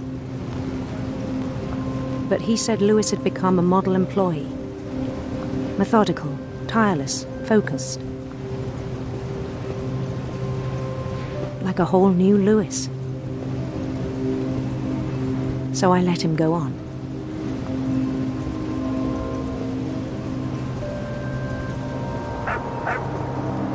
I even encouraged him. It seemed very promising at first.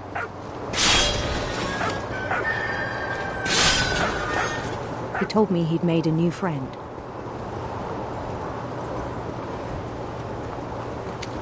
On the edge of a city named Lewis Topia. He built the city up slowly, brick by brick. Then he made musicians.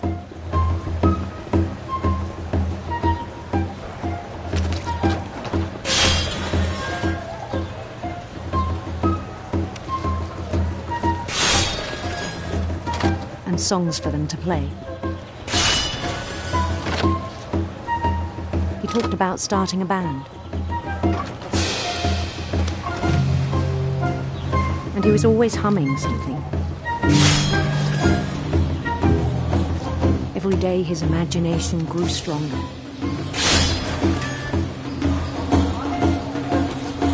He no longer spoke at the cannery. But his chopping was as reliable as ever. Then one day it struck him that all the cheering crowds, even the stones under his feet, were all in his imagination. So he could do whatever he wished.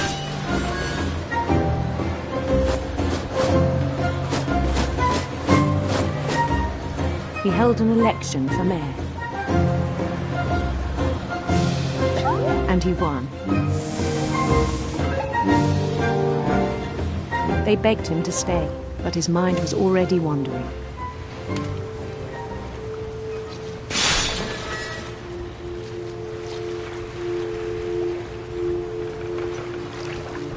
It became a game for him.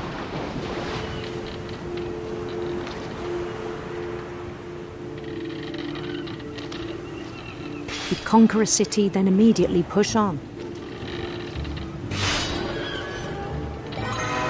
New Louisville.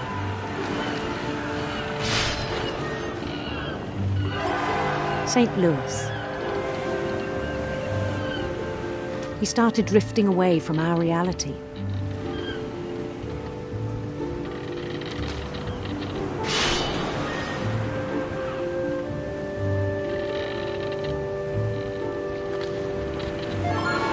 Minneapolis, until one day he forgot to go home from the cannery. Even as his mother pleaded with him, part of Louis kept sailing on.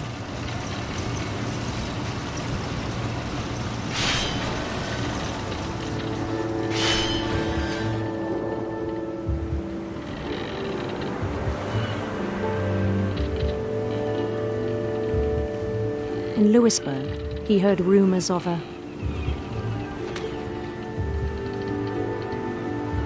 handsome queen.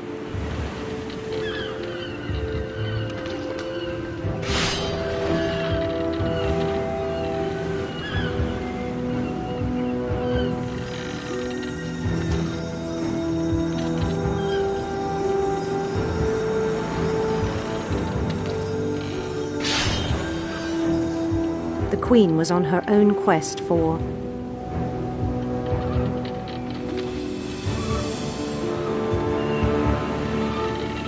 sinister serpents.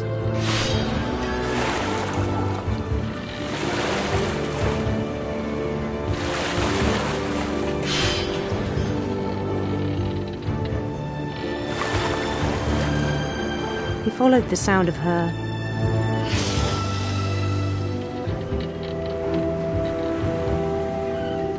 silver harp.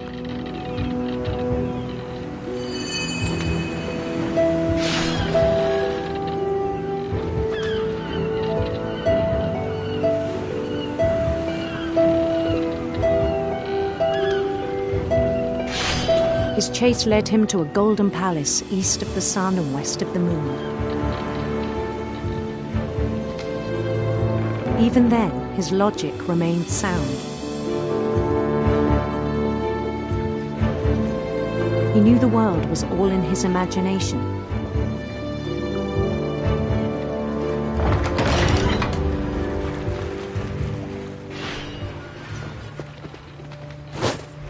But he was so proud of having created it. In his own eyes, he'd become something greater than a king.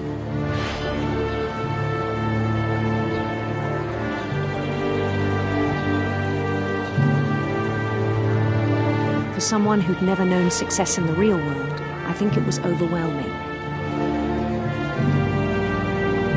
And then it struck him that the real Louis was not the one chopping salmon, but the one climbing the steps of a golden palace.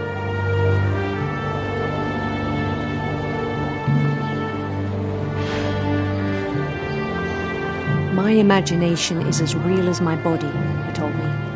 It was was hard to argue with him.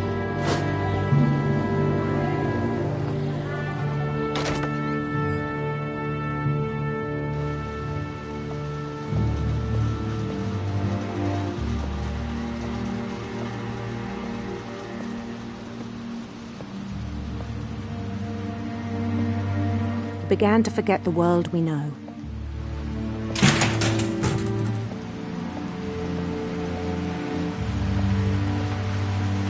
I think it pained him to remember Lewis, the cannery worker.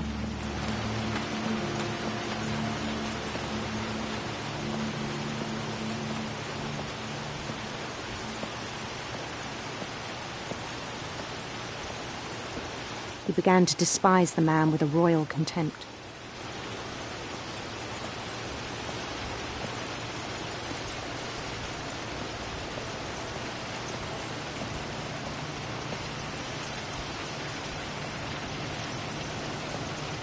I still thought I could save him. Even after he said he was being crowned king over all the lands of wonder. The palace would be packed with his companions.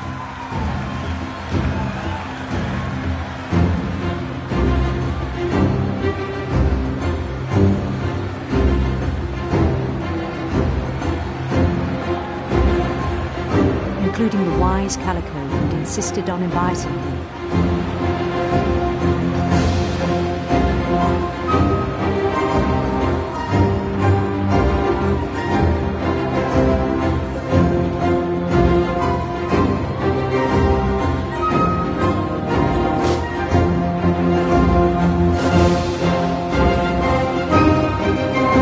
His queen waited, holding his crown.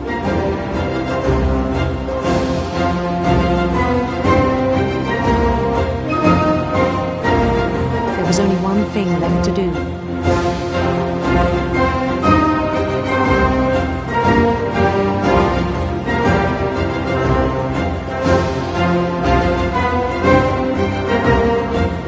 Bend down his head.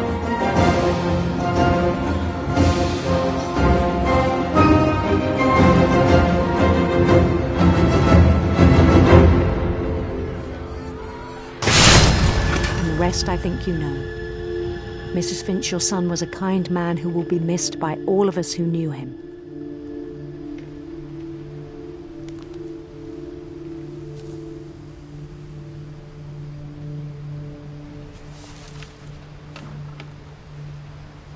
My brother was really cool. I wish you could have met him.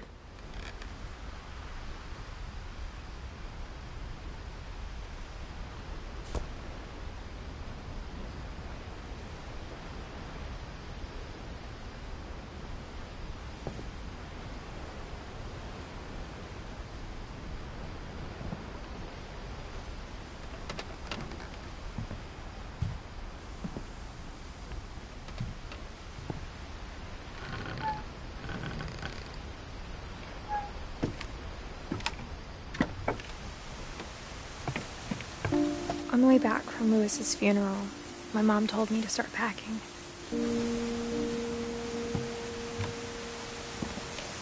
She waited until the day before we left to tell Edie.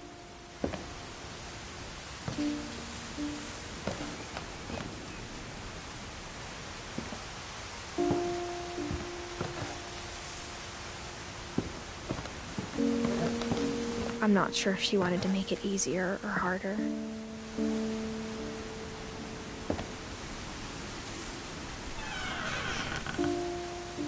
I wish we'd stayed.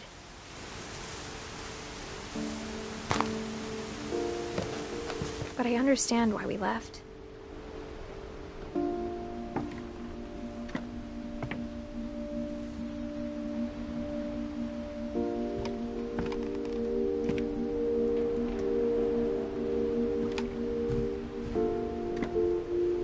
My mom ended up leaving everything behind.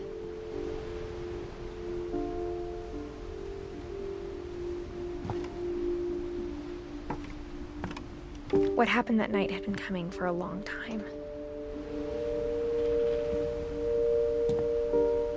Maybe you should have come sooner.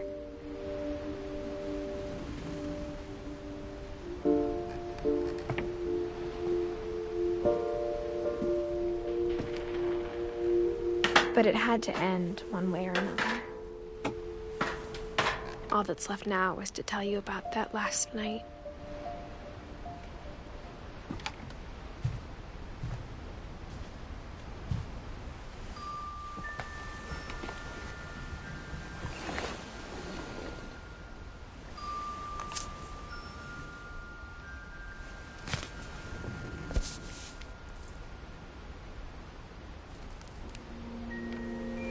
That whole last day, Edie just watched us pack and didn't say a word. Until supper, when she raised her glass and said, "To our final night together, and all our final nights apart." Grandma, you know what I said about alcohol. Some of your medications are very Edith, specific. I left a present for you in the hallway. Why don't you go open it? The grown-ups have to argue now. I'm sorry, you're right. We're all leaving tomorrow. Let's just enjoy our last... I'm not leaving. Edith, you're excused.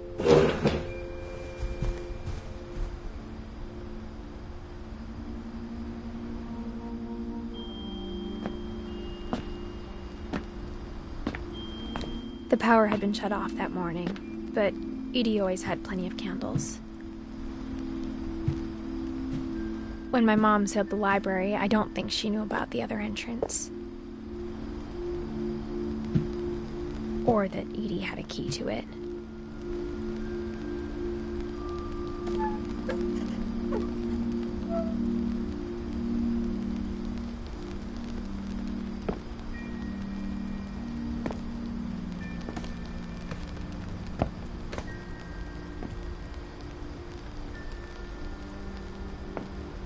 The thing you're afraid of isn't going to end when you leave the house.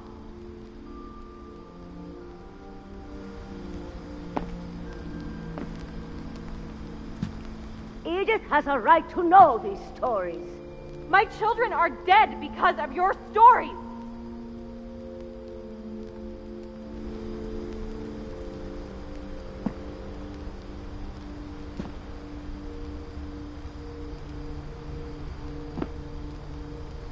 I think it's best if Edith and I leave tonight.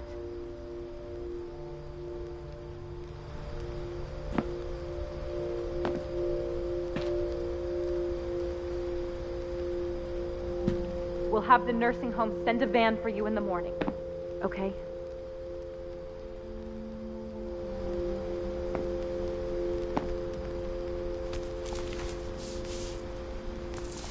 Dear Edith, there's so many stories I wish I could tell you, but there's only time for one. This is about what happened on the night you were born. That night, the tide went way, way out.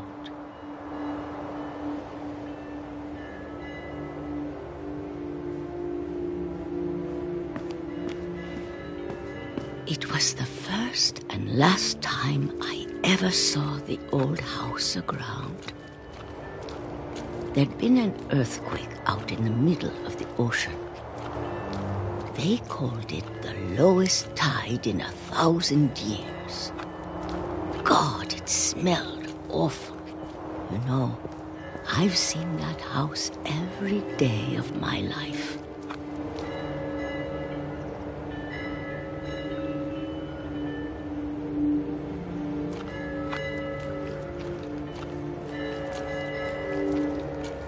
But I never thought I'd go back to it.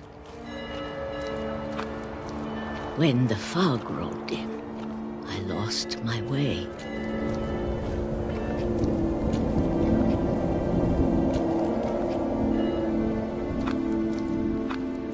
I got turned around.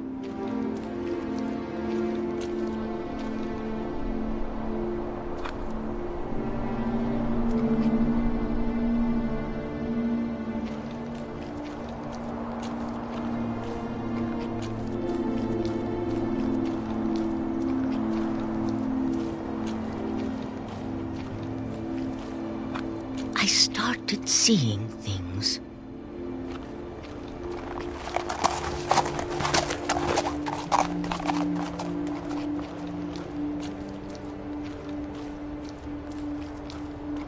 things I'd forgotten had ever existed.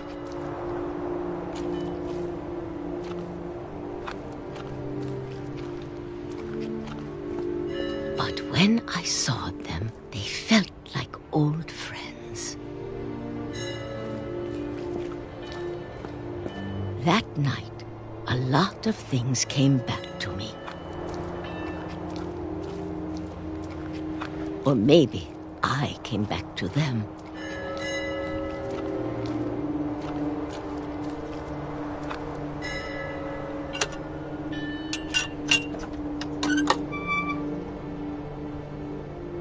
Things I can't explain, but that I need you to try and... Edith, what are you doing in here? It's mine. Edith! Mom, you're gonna rip it! Let go! I kicked and screamed, but Mom dragged me to the car.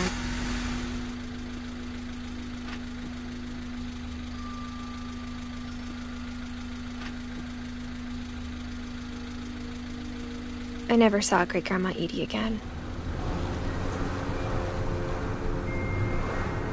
The next morning, the van came to pick her up, but she was already gone. After that, we moved around a lot.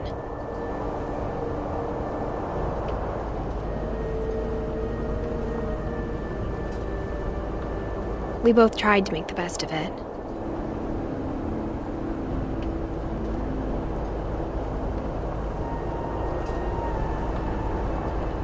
A few years went by.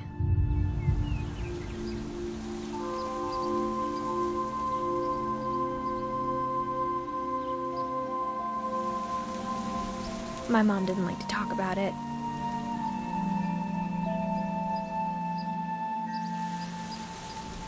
But she started getting sick a lot.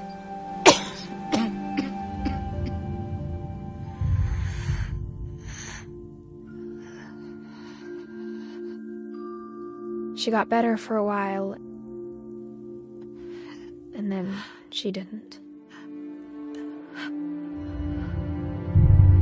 And then I was alone. The last Finch left alive.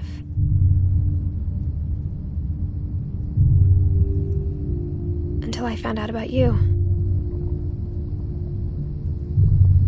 I'm still not sure what to tell you about all this. If we lived forever, maybe we'd have time to understand things. But as it is, I think the best we can do is try to open our eyes. And appreciate how strange and brief all of this is.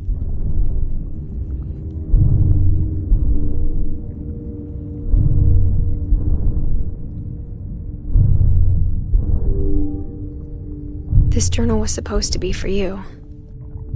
But now I hope you'll never see it. I just want to meet you.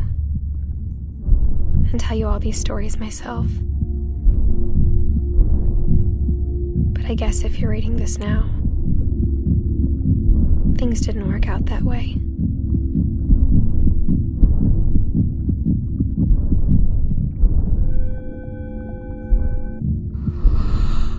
This is where your story begins. I'm sorry I won't be there to see it. It's a lot to ask, but I don't want you to be sad that I'm gone.